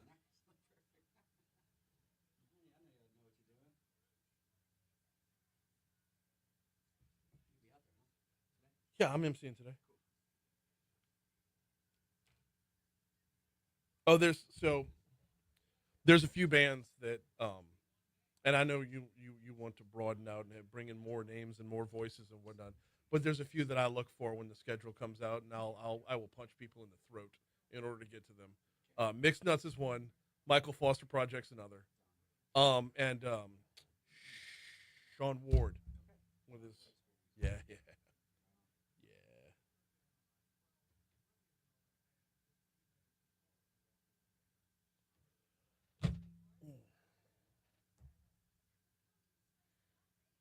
And the next time y'all bring back the Bucktown All Stars. That's the one that had to get rescheduled and like yeah, it was like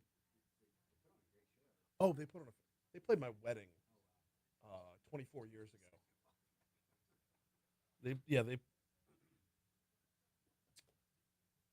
2001 September 22nd 2001.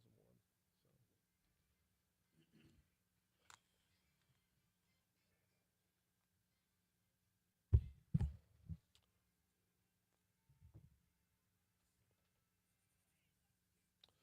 7:55, Talk 107.3 FM, WBRP, Mornings with Brian Haldane, rolling right along.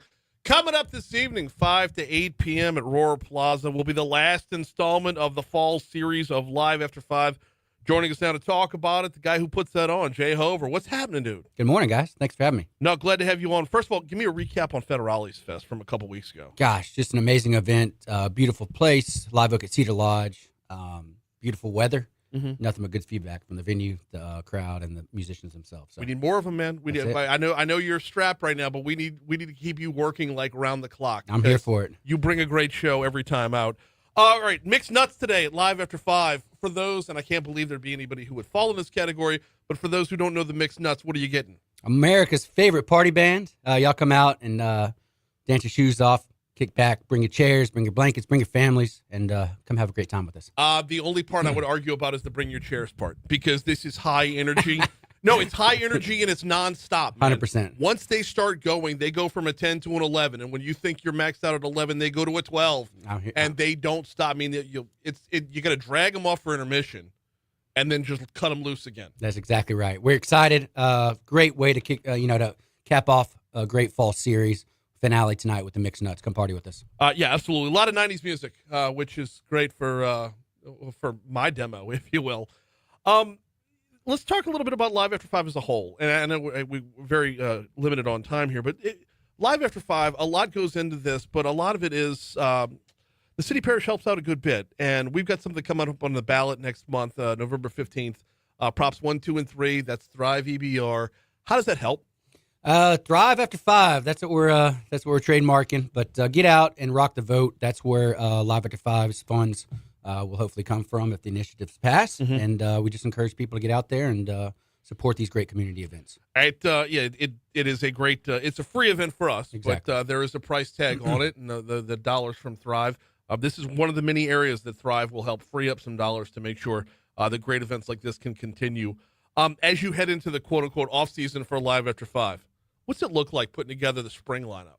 We will kick off spring series with the Baton Rouge Blues Fest, which we're very excited about. Yeah. And, we'll get to working on the lineup here in the next couple weeks and, continue to mix it up, continue to highlight this great talent here locally and beyond. What I've noticed over the past, I don't know, maybe the last 4, spring, fall, is there's a greater want to include more genres of music. Exactly right. Get a broader scope so that everybody in Baton Rouge can get a taste of their favorites. 100%. That's one of our goals, is to touch on all the different genres. Here in Louisiana, we've got so much great talent that we want to support it all. 5 to 8 p.m. in Roar Plaza, Live After 5. Mixed Nuts coming your way this evening. The final installment, your last chance for the fall to get out there and have a good time. The weather's going to be absolutely perfect. No rain until tomorrow, which is awesome. It's going to be just wonderful out there. One more minute with Jay Hover, who coordinates and runs this whole thing. Jay, in this last minute, it's not just the show. It's not just the music. There's arts. There's the makers that are out there. There are food trucks, food tents. All the vendors that are out there really bring this thing from a concert to a festival. Exactly right. Festival type vibe. First off, thank you to all our food vendors. Our sponsors, City of Baton Rouge, Visit Baton Rouge, Cox Communications, Lamar Advertising, MAP Construction, B1 Bank. We just couldn't do it without them and all our other great sponsors. Come out and support this great free community event, Live After 5's Baton Rouge's longest freestanding concert series. He is Jay Hover. I'll be out there this afternoon. Hope to see you there. Looking forward to it. Likewise. We got Mixed Nuts going to be on the stage from 5 to 8 p.m. For Live After 5. Hey, before we hit news here at the top of the hour, which is actually coming up in 30 seconds, that's enough time for me to remind you that Talk 107.3 and Duplessis Pool Builders are giving away a dream pool. Every $25 donation you make supports dreams come true, granting wishes for Louisiana kids with life-threatening illnesses. By the way, donate $100, we'll give you a 5th entry for free. Every $25 donation gets you entered to win. Enter today at talk1073.com. ABC News coming your way. Hour 3 is next. Right on, guys. I had to swallow a burp at the end of that, man. It was rough. All right, brother. So see you. I'll send that script here in a bit, okay? Yeah. Awesome. All right, buddy. Have a great day, man. It is so underrated that we have Jay running this thing, a guy who actually knows what the heck he's doing.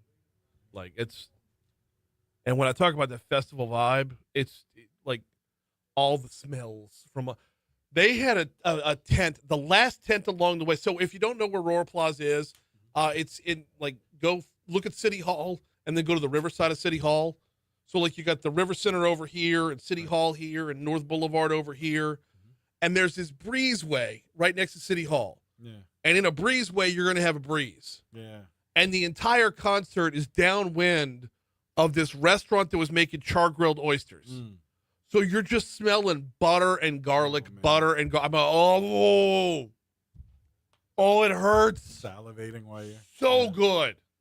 Mm. It's like this is so not fair. And it's just one of them. I mean, So it's hitting all the senses. Oh, yeah. Sight, smells, sound, all of it. sound, everything. So later, Jay. Appreciate you, man.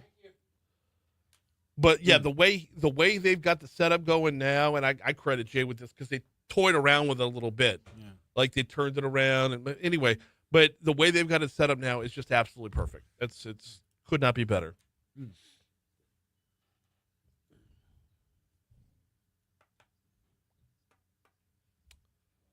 LSU game day.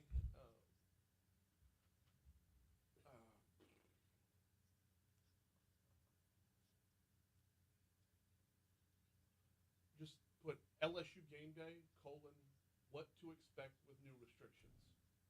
That's our feature. Okay. And I'm gonna see if I can't get 104.5 to share it on their platforms as well. Oh. All right. LSU game day. What to expect? I'm sorry. With new restrictions.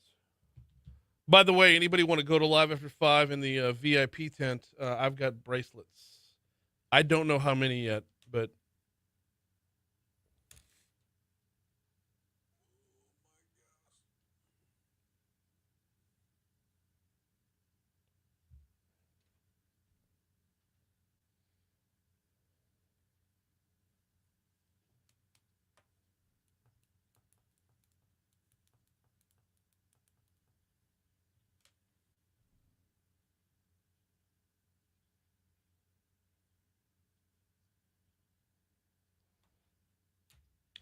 and I've got to bounce immediately after the show. I'll come back after that, but I got to bounce immediately after the show to head up to Mercy.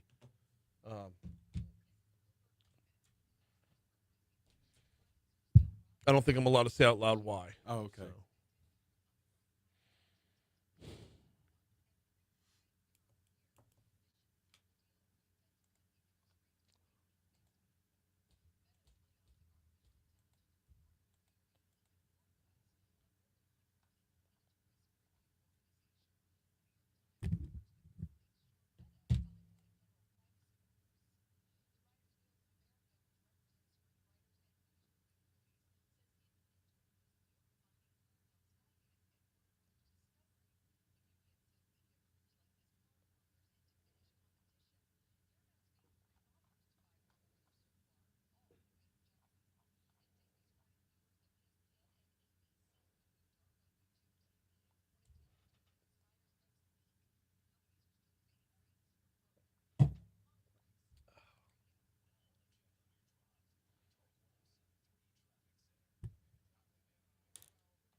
8:06, Talk 107.3 FM, WBRP. Mornings with Brian Haldane rolling right along. Oh, how did I miss that? Hour 3 coming your way right now. Brian here with you, JP producing. We're starting off your third hour at 56 degrees in downtown Baton Rouge. And, of course, coming to you from the 180 Pro Studios. Is it time to give your IT a 180? 180 Pros. The only time you need a 360 is in a dunk contest. We got a busy hour this hour. Special session going on right now. Got started at 2 o'clock yesterday afternoon. They're going to push back some election dates next year and then get in, get out, get it done. Daniel Erspamer from the Pelicans is going to join us in our next segment to talk about that. And then we got Ms. Jasmine LaBranche coming in, Bullfish Bistro. It's been a minute since we've had them on, and I can't wait because what they bring to the food scene in Baton Rouge it's original, it's fresh, it's awesome, it's amazing. Foodie Friday coming your way at 8:35 this morning. Right now, though, before we get into anything else, got to remind you about the folks over at Neurojust, neurojust.com. Neurojust.com is the website. If you or someone you know or love is battling with anxiety or depression, highly recommend Neurojust. Why? Because they specialize in a type of therapy for people that are treatment resistant. If you don't like the side effects of prescription drugs, or you don't like the way they make you feel overall, or you see diminishing returns, what Neurojust does is called TMS therapy, transcranial magnetic stimulation. Basically, these are magnetic pulses that target the area of the brain that affect mood. If you suffer from anxiety and depression, you know what it feels like to have that constant fight or flight going on in your mind. Those 6-foot waves that are just crashing back and forth. This calms those seas. Learn more at Neurojust, Neurojust, neurojust.com. All right, time for This Day in History. Let's go.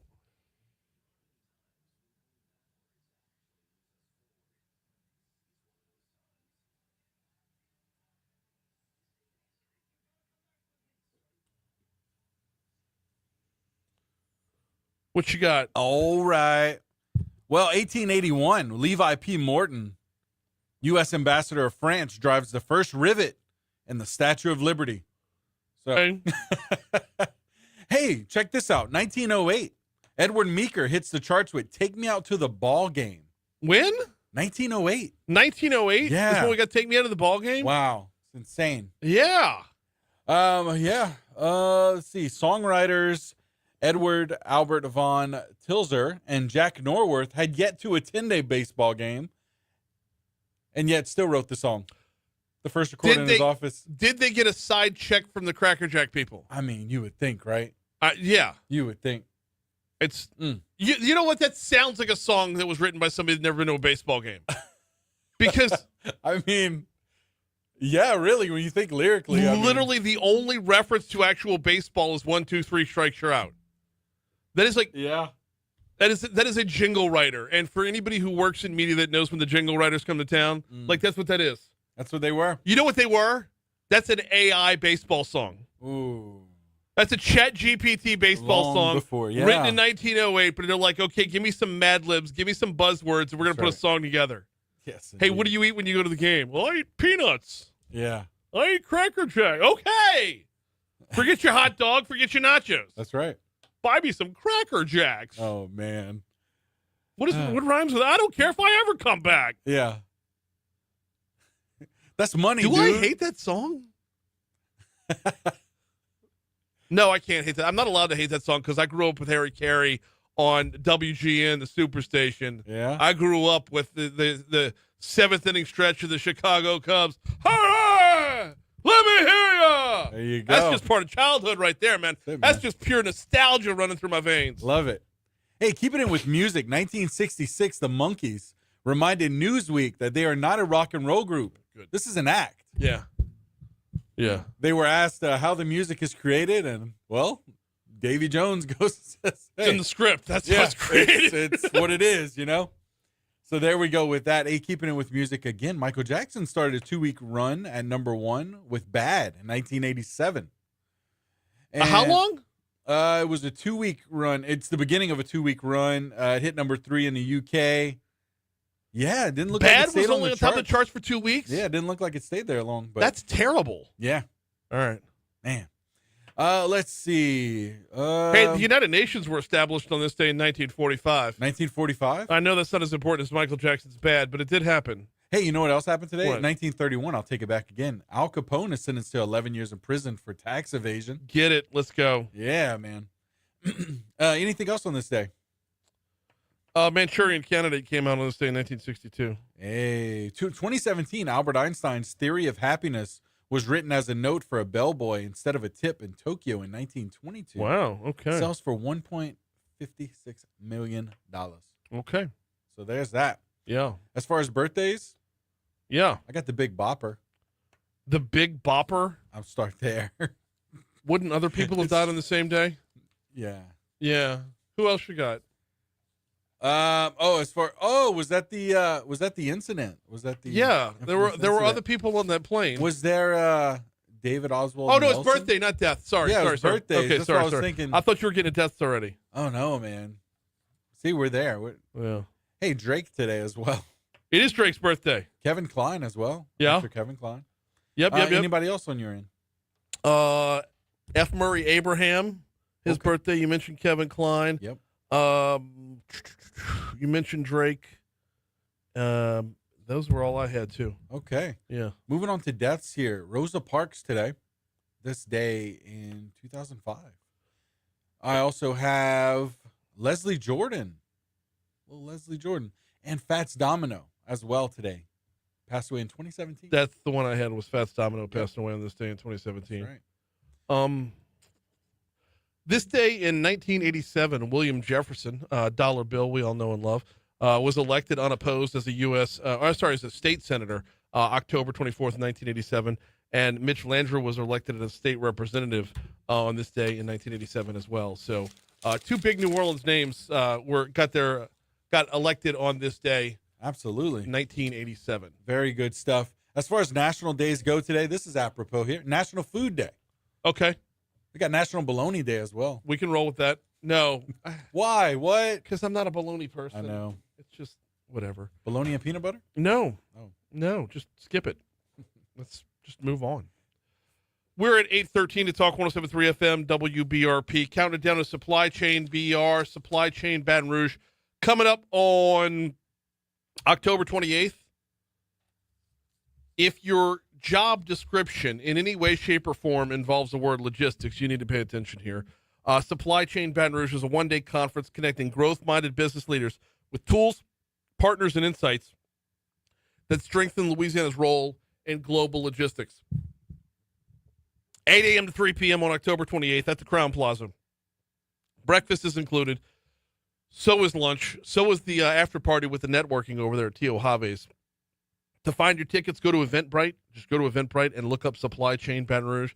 This is the 5th annual. If you've missed out on it up until now and logistics, supply chain issues come across your desk, you definitely need it. Supply Chain Baton Rouge, Crown Plaza, October 28th. Quick break. We got Daniel Erspamer next. Oh, holy hell.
817 Talk 1073 FM WBRP mornings with Brian Haldane rolling right along. JP, before we get to Daniel Erspamer, I was told that we missed out on one from this day in history in the sports world. What did we miss? This day in 1979, Billy Martin punched a marshmallow salesman and then subsequently got fired from the New York Yankees. Why would anyone have to punch it? Why would marshmallow anyone punch? Who punches a marshmallow salesman? I don't know. Wow. I don't know. And why like, I need more These details. aren't puffier enough. I need more details. These aren't to puffy the story. enough. Well, New York and marshmallows, they have a tenuous past thanks to the Ghostbusters. That's right. So, but this was 1979, so it was before that. Anyway, my apologies for missing out on that one. All right, going on right now at the state capitol, there's a special session. They're looking to push back next year's primaries by about a month. Joining us now to talk about that and a few other things, we got Daniel Erspamer from the Pelican Institute. How are you, sir? Hey, pretty good. Although I have lots of questions about marshmallow salesmen. Are you seriously? Can we get into that? I mean, who's running that racket? That you're going to be pushy enough to where Billy Martin has to haul off and punch you. Yeah, we need to dig into this more. I'm gonna do some research. Good deal. That's why we call him the Pelican Institute, to make sure we get all of the details. Exactly. Special session going on right now. I just want your overview and take on what you not just what you think is going to happen, but what should come out of this special session. What opportunities do we have? Yeah, and it's interesting. I was watching yesterday. Of course, it already has gotten a little chippy. Lots of tensions running high. Look, I think what's at play here is no one's quite sure what the Supreme Court is going to do, nor when they're going to do it. And so that leaves a lot of uncertainty in the election calendar and, in everything else going on. So I think what will be attempted here is to try to put through a couple of simple bills just to move election dates, which let's be clear, zoom out for a minute. Drawing maps, setting election dates, these are the job of the legislature. This is, they have purview to do these things. And you can quarrel with when and how and all of that, but just from a very basic constitutional perspective, this is fully within the purview of a state legislature. Now, I think what we're going to find is there's plenty of complication to what sounds like a simple act of moving a date, and I suspect this session is not the last word we're going to have on it. Lots about the timing of when the Supreme Court actually acts. All right. So that is going to play a big role in it. But as far as I understand, like all they really want to do is this feels like its own contingency, right? We're going to push back the elections by a month just in case the Supreme Court acts. Like it feels rather harmless to me. Am I misreading this? No, I think that's right. And the testimony from the Secretary of State's office yesterday, despite pretty aggressive grilling at the table, made it very clear this is not a burden on the Secretary of State. It is perfectly reasonable in terms of being able to fairly execute the elections. So yeah, I think there's always complexity with these kinds of things, but the very core of what they're trying to do is relatively simple. We're talking with Daniel Erspamer from the Pelican Institute. Let's talk about that map drawing part of it, because everything is going to be kind of based around that. If the Supreme Court comes back in December and says, okay, y'all need to come up with a new map in Louisiana and a number of other states as well, once that happens, will your state be able to hammer out a map in time to where it would actually make a difference to push things back by a month? That's the $1 million question. Yeah. I think the answer to that is yes. They're during the first round of and a couple of rounds now of redistricting, lots of different iterations of that congressional map have been drawn. So the question, I don't think anybody has to go back and draw. I think they pull out those various options. Now, it will be contentious. There'll be a lot of fighting. It'll get, I think it gets really chippy at that point.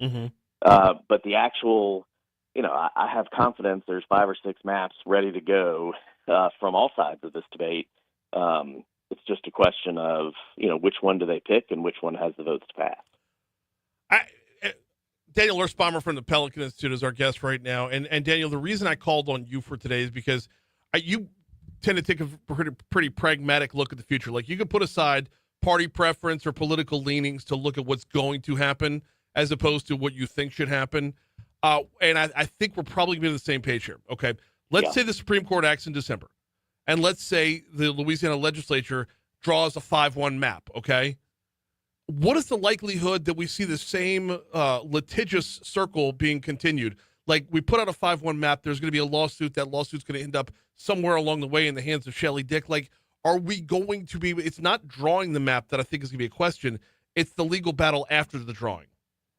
Yeah, no, I think you're exactly right. And my sense of this, as someone who's not an attorney, but, plays one on TV sometimes, my sense is a lot of that will depend on just how prescriptive the Supreme Court decision is. Mm-hmm. They could do any number of things within a range. They could, basically strike down the Section 2 of the Voting Rights Act. They could take some less aggressive measure. So I think the clearer and firmer the Supreme Court decision on whichever way they rule, the less likely it is for the courts to hold up that process again. If the decision is a little more nuanced and maybe not as aggressive one way or the other, then I do think that litigation plays a role. Judge Dick will certainly, I think we can expect she'll have another round of things to say. The question is just how quickly does the Supreme Court step in again if they need to. Right, and that's the part of this that I'm having trouble with, is it not being, a cycle. It just becomes a vicious cycle. Meanwhile, not lost in this is next year's 2026. We're already more than halfway to our next census. So, I mean, at a certain point, don't you just say, look, we're going to go back to the old map.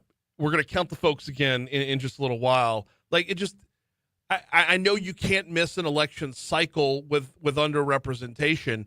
But at the same time, though, if it's been this big of a battle for this long of a period of time, like, we're closer to the next census than we were the last one. Yeah. Isn't that wild? Yeah. You're exactly right. And look, I think the thing that gets lost in the discussion of maps and everything else, it is by its nature a political process. There's really not there's not an iteration of how to draw a political map that's not political. And, if you had a chance to listen to the Supreme Court arguments in the Calais case, it was really enlightening. I told somebody I came out of that listening feeling both smarter and dumber at the same time. It's so complex. But, you can draw that map any which way and still meet a lot of the criteria. I was talking to somebody recently. I looked up the voting stats just in the last election, Trump versus Harris, and within a couple of percentage points, but just opposite, Louisiana and Massachusetts. About the same number, about the same percentage of Massachusetts voters supported Donald Trump as Louisiana voters supported Kamala Harris. And yet Massachusetts has 0 Republican members of their congressional delegation. And that's the way that works. Elections have consequences. The Massachusetts legislature is very heavily Democrat.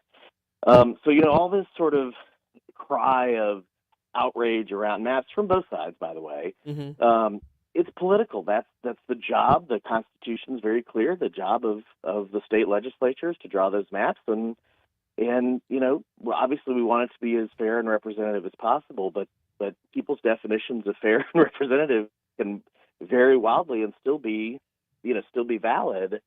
But that's why the legislature has a job to draw it. So, it just gets so emotional and people talk about fair maps or whatever. Right. It's just an inherently political process. We're talking with Daniel Erspamer from the Pelican Institute about the special session going on right now. And Daniel, you just did it. You just crossed the streams that I think keep getting mixed up in this whole thing. The map that we're supposed to adopt, the 4-2 map that we have adopted versus the 5-1 map, the actual description is not based off a political party, but it gets lost in the wash with that because the actual description is based off of minority population, not political affiliation. So how is it that we keep getting lost in the political battle when it all boils down to race. Yeah, and that was the center of the conversation around the Calais arguments a couple weeks ago, and the question of the point of Congress moving on race-based criteria around voting maps had to do with as we all well know a dark history of racism and disenfranchisement of particularly black voters in the South. The question, that they really wrestled with, I think, is, to what extent should race still be the primary factor in drawing maps, especially when we get ones. I mean, that district, both of the majority minority districts in Louisiana are, the definition of gerrymandered. They're drawn, just to capture particular precincts to make the numbers work. So is the race question overriding to other community factors that would lead you to draw a map? Is the Shreveport and Baton Rouge communities, are they as alike as it may seem? And so all of those questions get complicated. But I think that's the core of what we're going to hear from the U.S. Supreme Court, is to what extent race should still be the primary factor versus other factors that are used in drawing a map. And that's the part that infuriates me, Daniel, is I have more in common with my black neighbor than I do with a white dude in Natchitoches. Like, it's absolutely. And we keep pigeonholing ourselves to where we're forced to repeat history. Yeah, that's right. One more before I get you out of here, and we're going to completely pivot, okay? Moon continually has this underoos in a wad over the possibility of open primaries coming back. How is that entering the discussion? How are we getting around to talking about returning to open primaries? Is this even a possibility? It's a great question. I think it's unlikely. However, I think the one possible temporary move back to open primaries could come if they can't get the dates right. In terms of drawing the map and getting the elections done.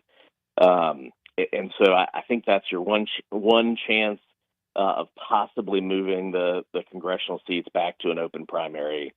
But I think it's probably unlikely. Okay. And look, I know I'm like the only Republican who isn't opposed to, well, me and Billy Nungesser, I guess, are the only two on that island.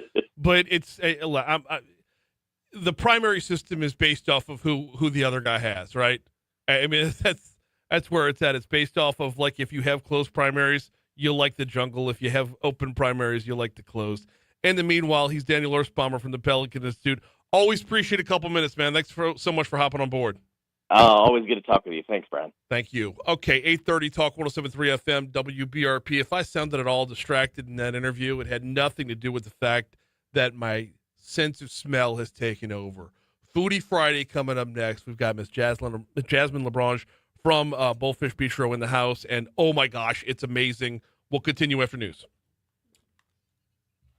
It's Bullfish Bistro, not Bullfish Grill, right? That's what I thought. I've been saying it right. Hello, doing well. I am fantastic. This smells amazing.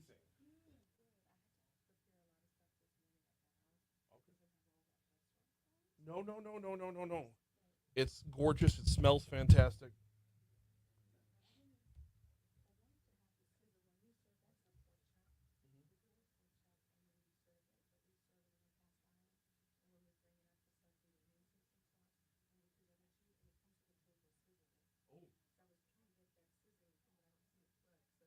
No, I don't. We had to change the lighting in here. I get washed out really easy when that light's on over there, so I had to flip it around. So, but we're good.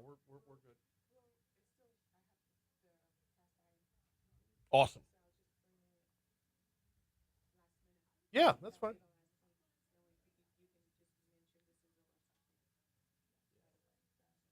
What are we drinking here? What is that?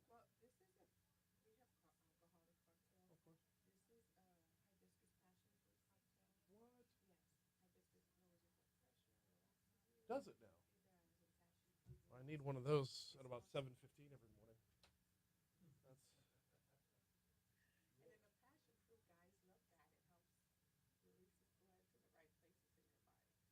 Really? So it's not just a clever name. Okay.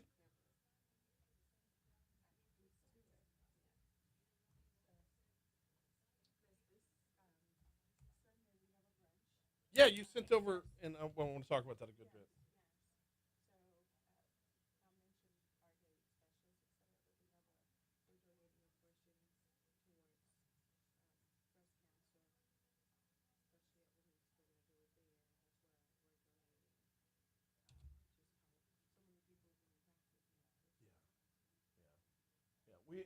That's awesome because everybody pays attention to the beginning of the month, and then by the end of the month, everybody's dialed out. So nice little reminder on the back end. Good. Oh no, of course. Love celebrating y'all.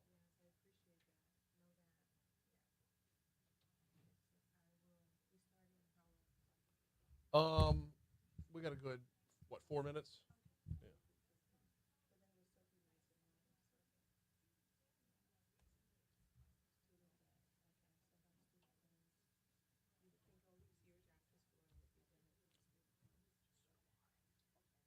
Yeah. Yeah. I paid the minimum, and then every time it comes up in Congress about they're gonna, get rid of it, I'm like, well, why am I still paying this? I'll hold out for a little while, and then you do the abatement and whatever, and it rolls over, and yeah. Plus, life takes over, and you end up paying for your kids' tuition. So,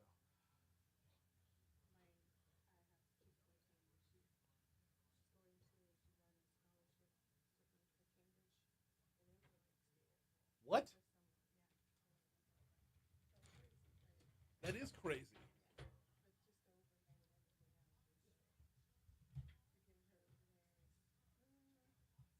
I would imagine so. But still, you can't not. That's the part of parenting that isn't in the books.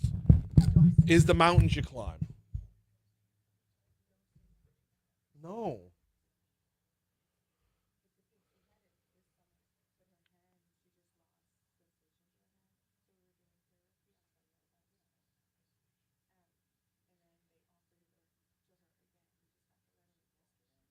Okay.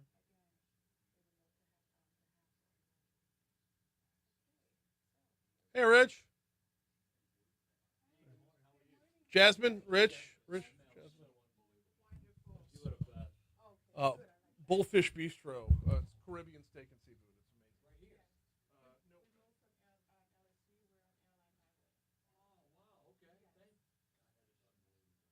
No. I was so distracted during my last interview. Hey, I didn't mean to interrupt. That's okay. Hey, Big, I don't know if you need. No, you good. Stay here. Anyway, that was tomorrow. Tomorrow? Coulda, woulda. It's a great 50 seconds. That's when he went off. When they lost to the 49ers by 2. Coulda, woulda. Oh, yeah. You pulled it up on YouTube? Yeah. Okay. It's just like that, too. It's 57. That smells so good. Have at it. Well, during the next break. I gotta leave that to Kate.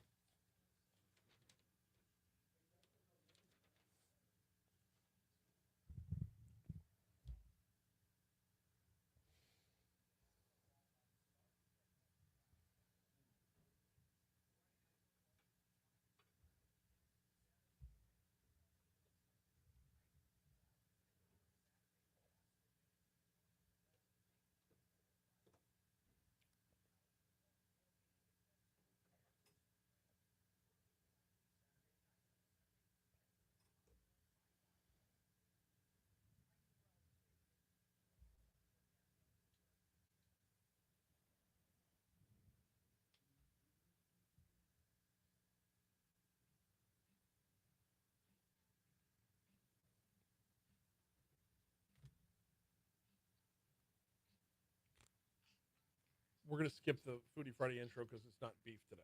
We're gonna...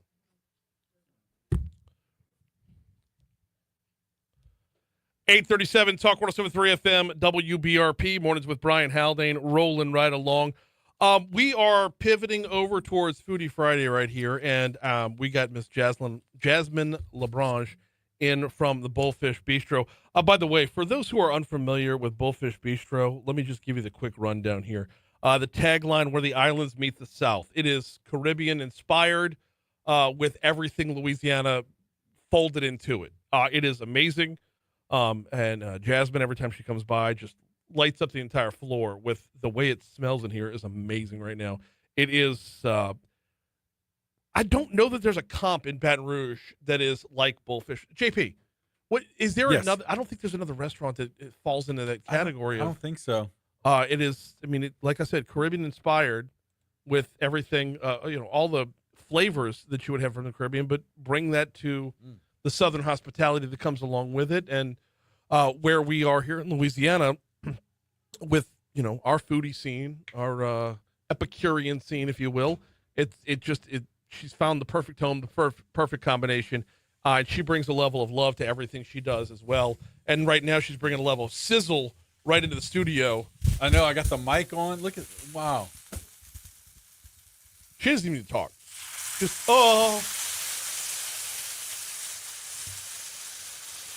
That is a pork chop happening in the background right now, and that's what we're going to be talking about. Miss Jasmine Labranche from the Bullfish Bistro. We're going to show that off on camera in a little bit, but you can just set it down on the table right now because we need to get to talking. First of all, thank you for coming in this morning. I greatly appreciate it. Well, thank you so much for having us. Having me. Yeah, get you on camera here, too. Oh, I just breathed in everything. That skillet, that is so good. That's that heat and all that fresh bell peppers and onions. And Absolutely.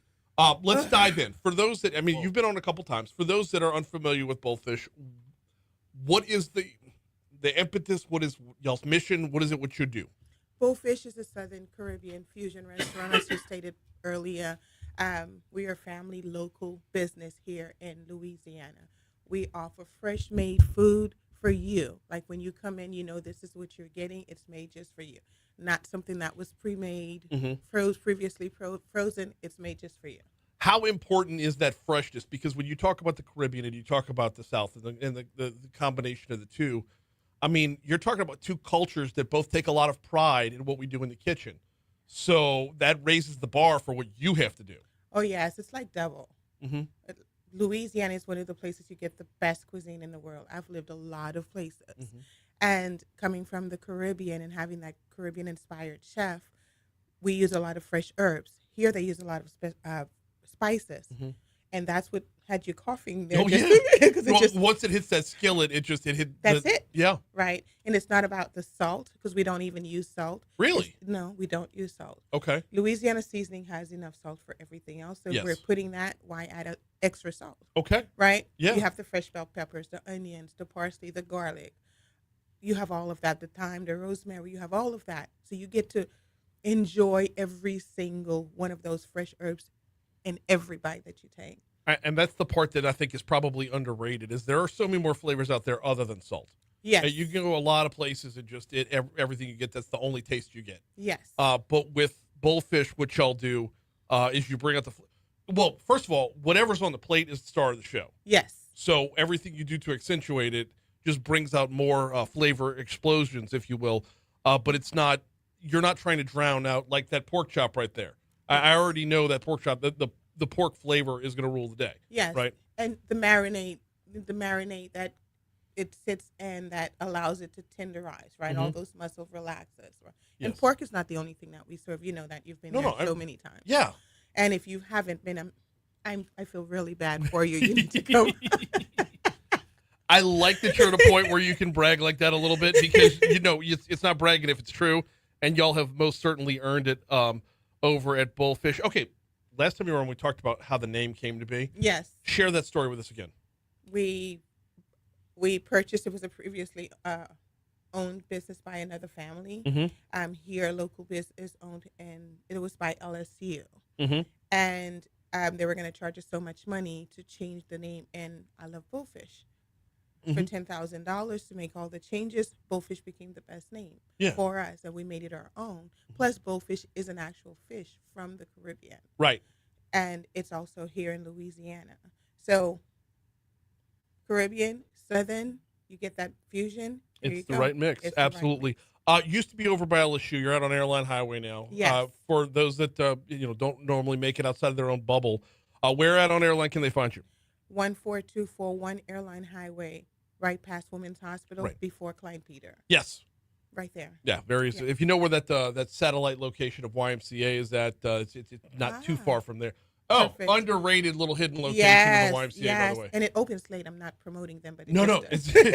No, you can. We have a partnership with them. Okay, So well, there you go. But you more than promote them, yes, for sure. but they're a great location. Our chef goes there. Okay. Oh, the chef is my husband. I was going to say my husband. Yes, he goes there because it's right there. Yeah. It's always open, always clean. So I love that. So. What do you think y'all do better? Like, what is, if someone has never been before, what is the go-to they have to get on the menu? When you come to Bullfish, I love the jerk fish. Okay. Yes, jerk. I don't think I've had that yet. You haven't? No. Oh, wow. There's the red fish, very flaky, very light. Uh-huh. You haven't? Oh. No, I haven't had that yet. Okay, so we have to fix that. So Yeah, that's we something do. you have to get. All right. And when you hear jerk, that does not mean it's spicy. A lot of people assume that because it's Caribbean, it's heat spice.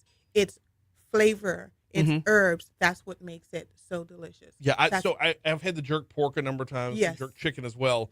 I don't know that I've had that. I know for a fact that I have not. So Okay. I will fix that next time, to be sure. Before we get into, and we'll do the whole taste test thing Yes. during the break on Facebook Live and whatnot. But y'all got some stuff going on that, I mean, we are still in Breast Cancer Awareness Month. Yes. Y'all got some stuff going on that I'm going to make sure we talk about. So Great idea. go for it. What you got? Breast cancer brunch awareness this Sunday, 12 to 4. Okay. Every single one of us knows someone that has been impacted by breast cancer. If you haven't lost someone have survived Yes. breast cancer. Well, this is an opportunity for you to come in, sip pink, enjoy delicious food. It's about hope. It's about just supporting our community, our local community of women that are suffering or that have been impacted by breast cancer. So when you come to this brunch, you're donating a portion of our proceeds will go towards research. Plus, we'll have a medical professional there. Oh, really? Yes, she's going to be offering insights. Plus, she's a survivor. Okay. Yes. Okay. So when you come out, not only will you be getting resources donated to us from Women's Hospital, you will also be giving back. So we cannot wait to see you. Make your reservations. Go online. You can go to Yelp. You can go to our website, bullfishbar.com, or you can just call us 225-478-1690.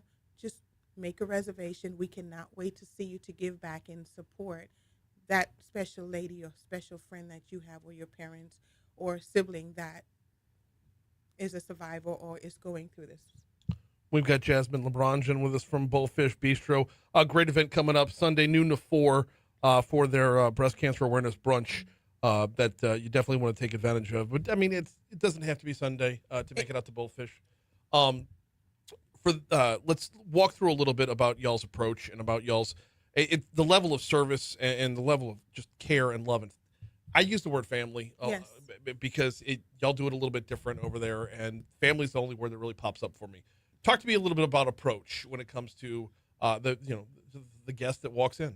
When you walk in, we greet you just like the islands. The goal is to get away. Want to get away? Come to Bullfish. So when you come in, you go on this vacation, you get with family. Hi, welcome to Bullfish. We greet you when you come in. We serve you like family, right? When we talk to you, we remember you. So this is somewhere that you belong, somewhere that you fit in. So when you come to Bullfish, that's what you get. And every day we have a special. Today is all you can eat snow crab legs. Oh. Yes. Okay. I haven't seen you for that too. No, you have not. You out. Yeah, no. But all you can eat's dangerous with me. So, I mean, that's, Okay, so we got to keep you on online. But we have all you can eat snow crab legs. We have that every Friday. Okay. Sundays we have brunch. We welcome graduates. If you're graduating, whatever the occasion, we have an event space that you can come in and have your event there with the tablecloth and linens make it really nice for you and special, just like you. We can celebrate you. We have the space for it. But if you want something with an Irie vibe and just relax, you can get it too at Bullfish. Thursdays are famous lamb chops. That one I have had. I know you've had that a couple of times. But you brought that in here before, too. That's what got me onto it. Yes. And once I get onto something, then I don't get away from it. So you want to get away? Yeah, right. But yeah, so we have so many deliciousness Wednesdays. You know, we have the jerk day where we serve everything jerk. We have our regular menu. Right. We have our lamb, our steak. Our chef used to be the executive chef of Ruth Chris Steakhouse. He was the international chef. He used to travel and open. So oh my goodness, that ribeye will will change your life. You have to come. That's another come. one that I've had as well, and I can attest to that personally. You The have to ribeye is, yeah. I don't throw the term around life changing a lot, but I would qualify that for sure. That would fit into that category. It's roll your eyes back for sure. And I've seen you do that a couple of times. It happens. It happens. I was not going to say anything, but since you like the pointed shark out. in Jaws, yeah, absolutely. What are we eating today?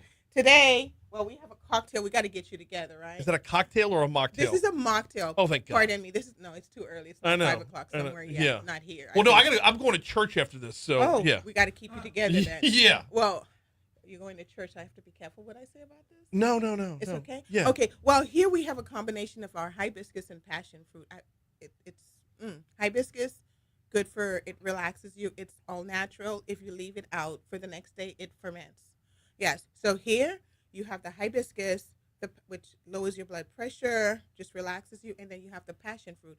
Passion fruit, the name, it really releases good endorphins in happy places. So I cannot wait. I'm not gonna let you do. Why? In happy places? Happy places. Well, wait, I'm not going to church. Happy places, I'll call it, right? Okay. Blood flow, happy places. We have the local honey pepper bite. About to feel it in my happy place. Are you going to be okay today, I'm gonna be all guys? right. I'm gonna be all right. Calm down, guys. We can talk about this later, okay? Passion fruit is not just cleverly named. There's reasoning behind it. Yes, Yeah. lots of reasoning, and we'll get into that. But here we have the honey pepper chicken bite, local honey from here in Louisiana. Okay. Yes. Chicken bite lightly.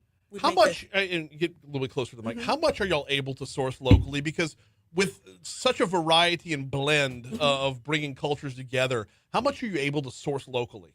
80%. Really? Yes. Okay. 80%. Because a lot of our food, it's more herbs. Mm-hmm. And our chef, knowing that he has that culinary background plus the Caribbean background, that makes it. And then we have the pork chop that came in sizzling that I know you cannot wait. No, I can't wait. Yeah. So we have this with the bell peppers and onions, and that had your coffee. That's this. Well, yeah, it wasn't the pork chop. It was when you poured the glaze, that sauce on top of it. The smoke that came off of it and all the spices that are in that sauce. Yes.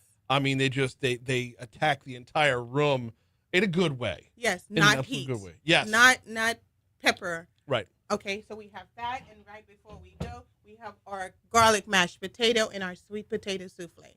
So, guys, see you at Bullfish. All right, we're going to take a break on air on Facebook Live and YouTube Live. We're going to dive in and try everything out. Stick around. We will be right back after this. Who's going to dig in first? All right. No, we got to show everything off to the camera first. So, JP, you know what we're going to do? We're going to turn on that light just for this.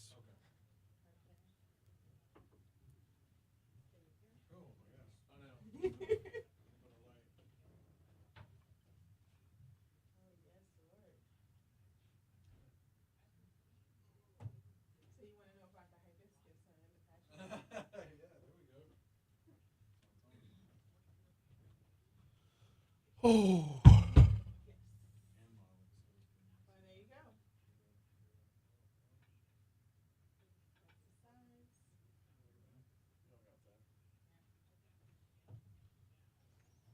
So in the Caribbean, they expect grandbabies after, like usually when couples are getting married, they give you conch and passion fruit. They give the men conch and passion fruit. Okay. And that is, and that is to release, like I'm not kidding you, like my grandparents did it, like it's just something that's common. And they expect grandbabies or you to practice to get grandbabies. You know what I mean. Right. Practice to get grandbabies. Plus, he's going to church. We gotta be good. That's right. But so it's award ceremony at my kid's school, and my son's getting it's called the Christian Life Award. It's basically for being a good moral leader in his class. That is good. Where does he go to school? Our Lady of Mercy. Okay. So. How old is he? He's 9, 4th grade. That's good. So. That means you guys are good. Because it's hard today for kids too. Mm-hmm. With tenderness. Yes. Mm.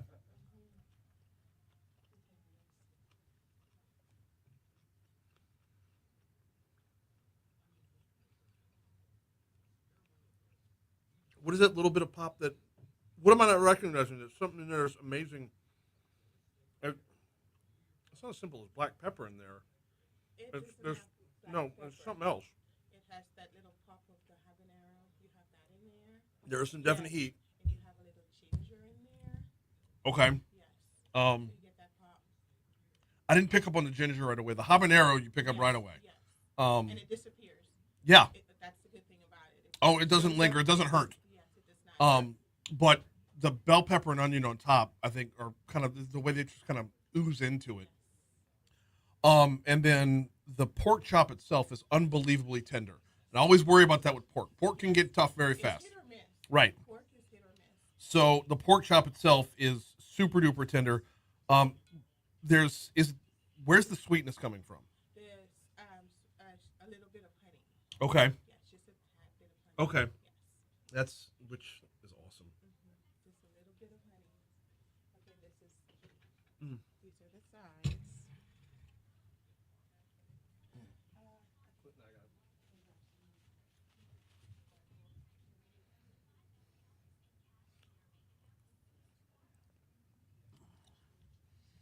The sweet potato souffle it's every time, by the way. Oh my god. That's the garlic mash. The garlic mash is exactly as promised, as delivered. Yeah. I mean, it's like it's the only thing that's not going to be unexpected. Yes. Because it's exactly what it promises to be. Garlic mashed potatoes. It is garlic mashed potatoes. Now, fluffy is all get out, yes, which is awesome. But the sweet potato souffle is probably my favorite. It's so good. That's my dessert. It really could be. It absolutely dessert. could be. I have it as my dessert. Like, if I want something and I don't want to feel as guilty, I have sweet potato souffle. That's it. The chicken. Yes.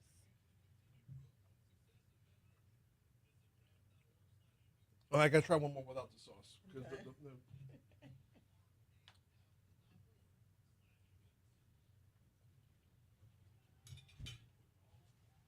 So you know we gotta have them try some too, right? Yeah.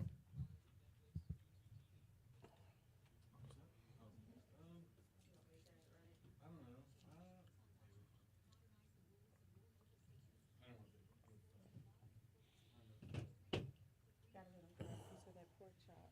Oh yeah, we Because will. you haven't been to. And I'm full for the day. That was awesome. That's so good. I'm just trying to process my thoughts to make sure I cover all of it.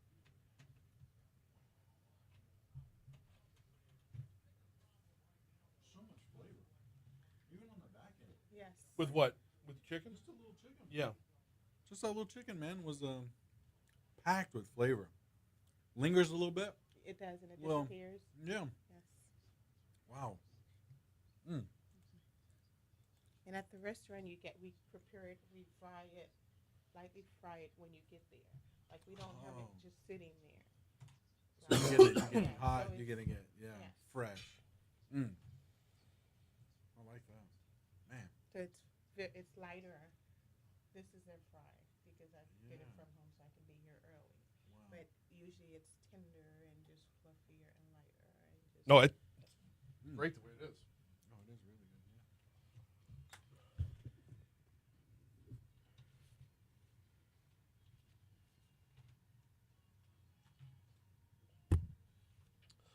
Yeah. 856 Talk 107.3 FM WBRP mornings with Brian Haldane rolling right along. Foodie Friday rolling right along. We got Miss Jasmine LeBranche from Bullfish Bistro in with us, celebrating an amazing pork chop in here today. But you also brought with you the sweet potato souffle, the garlic mashed potatoes. What's on the menu? What's the name on the chicken? local honey pepper chicken. Local honey pepper chicken bites. Yes. Okay. I tried one with and without the sauce, and I got to tell you, it's two completely different things. Yes. It is an entirely different flavor composition with the sauce than without. Yes. Now, the honey pepper chicken by itself, I would highly, highly recommend. Yes. Highly recommend, because what they do together with the honey and the pepper, and this is going to bring us back to the pork chop in a minute. Yes. What they do together with the honey and the pepper, brings that sweet and spicy combination. Yes. But that pepper over there is not super spicy. It's not. It So- shows up and it disappears. Right. Yes. Now, dipped in the sauce, what are my flavors in the sauce here? Honey and pepper. Oh, in the sauce too? That's it. Then why is it so different? It's honey and pepper. Okay. Okay. Yes, honey and pepper. And in the pork chop, you have the jerk flavors Yes. with the herbs, the bell. That's what makes the jerk seasoning different. Right. You have the bell peppers, the onions, and then you have the thyme, the rosemary, the garlic. You have all of those herbs in there. Mhm. And you also have a little pineapple juice in there. Oh, okay. See, that you didn't tell me during the break. Because I was trying to put, there's a sweetness to it, and you said it was the honey. Yes. But there's a little bit of pineapple Yes, juice yes, as well, yes. which, by the way, I would have to imagine the acidity of the pineapple juice helps add to the tenderness Yes. of the pork chop. And it balances. Because it's an amazingly tender pork chop. It is so good. When you talk about the pork chop itself, when you put the onions and the peppers on top of it, the bell peppers on top of it, they complement the whole thing. You got to have them together, though. Yes. You got to have them together. And then the sauce, the habanero that's in there, it does show up quickly. Yes. And that goes away quickly as well. But like the spiciness of the habanero definitely pops the whole thing. I mean, it's the level of flavor on this pork chop, it runs the gambit here because, like I said, it starts with the spicy and then moves to the sweet, and it's perfectly prepared. Now, as far as the sides that you brought in here, garlic mashed potato is awesome. It's fluffy. It's flavorful as well. It's exactly as promised. It's when you see garlic mashed potato, that's exactly what you're getting. But the sweet potatoes. That's my dessert. So it could be like that. That could actually be a dessert because it is. You got the fluffiness to it, but there's such levels of sweetness to the sweet potato that just come popping right out. It's not like a traditional, and it's not the same sweet as like a yam would be. Like it's not. It's no, totally different. it's a lot more. It's a lot more natural flavor. Yes, that right there. It's natural. It's caramelized with a little brown sugar, but it's not your. But you're not overrunning it with some kind of glaze or anything like that. You're just letting the sweet potato be the sweet potato, which is awesome. And all the natural sugar comes out of it, and that's basically what it is. And even with the any food that we have, you get to choose the level of spice if you don't want any habanero. Oh, really? Yes. Oh. So for those who does not want something spicy, you can still get it. We customize it for you because we cook it for you. Bullfish Bistro, Bullfish Bistro out on Airline Highway, not too far from Klein Peter. Jasmine, thank you so much as always for coming in. As always, thank you. It's a pleasure. I cannot wait to see each and every one of you. Brunch Sunday, noon to 4. Be there. Moon Griffon's next. We'll see you next week. Bye. All right, Facebook. I'm gonna have to bounce in just a quick minute. Just one more time. Yeah, if you want to go to Live After 5 for the VIP tent today, DM me. I got some extra bracelets. We'll hook you up. But I can't reiterate. Just thank you so much for coming in. Thank you so much for bringing this to Louisiana. It's a treat every time. I appreciate being here each and every time, but I'm looking forward to seeing you again. Yes. Try the fish. Very soon. Yes. Yeah, very, very soon. Absolutely. I'm looking forward to it. And then on Sunday, we have that brunch. I cannot wait to see each and every one of you give back. Awesome. Brunch for a cause. Awesome stuff. Very good. We'll see y'all Monday. Later on.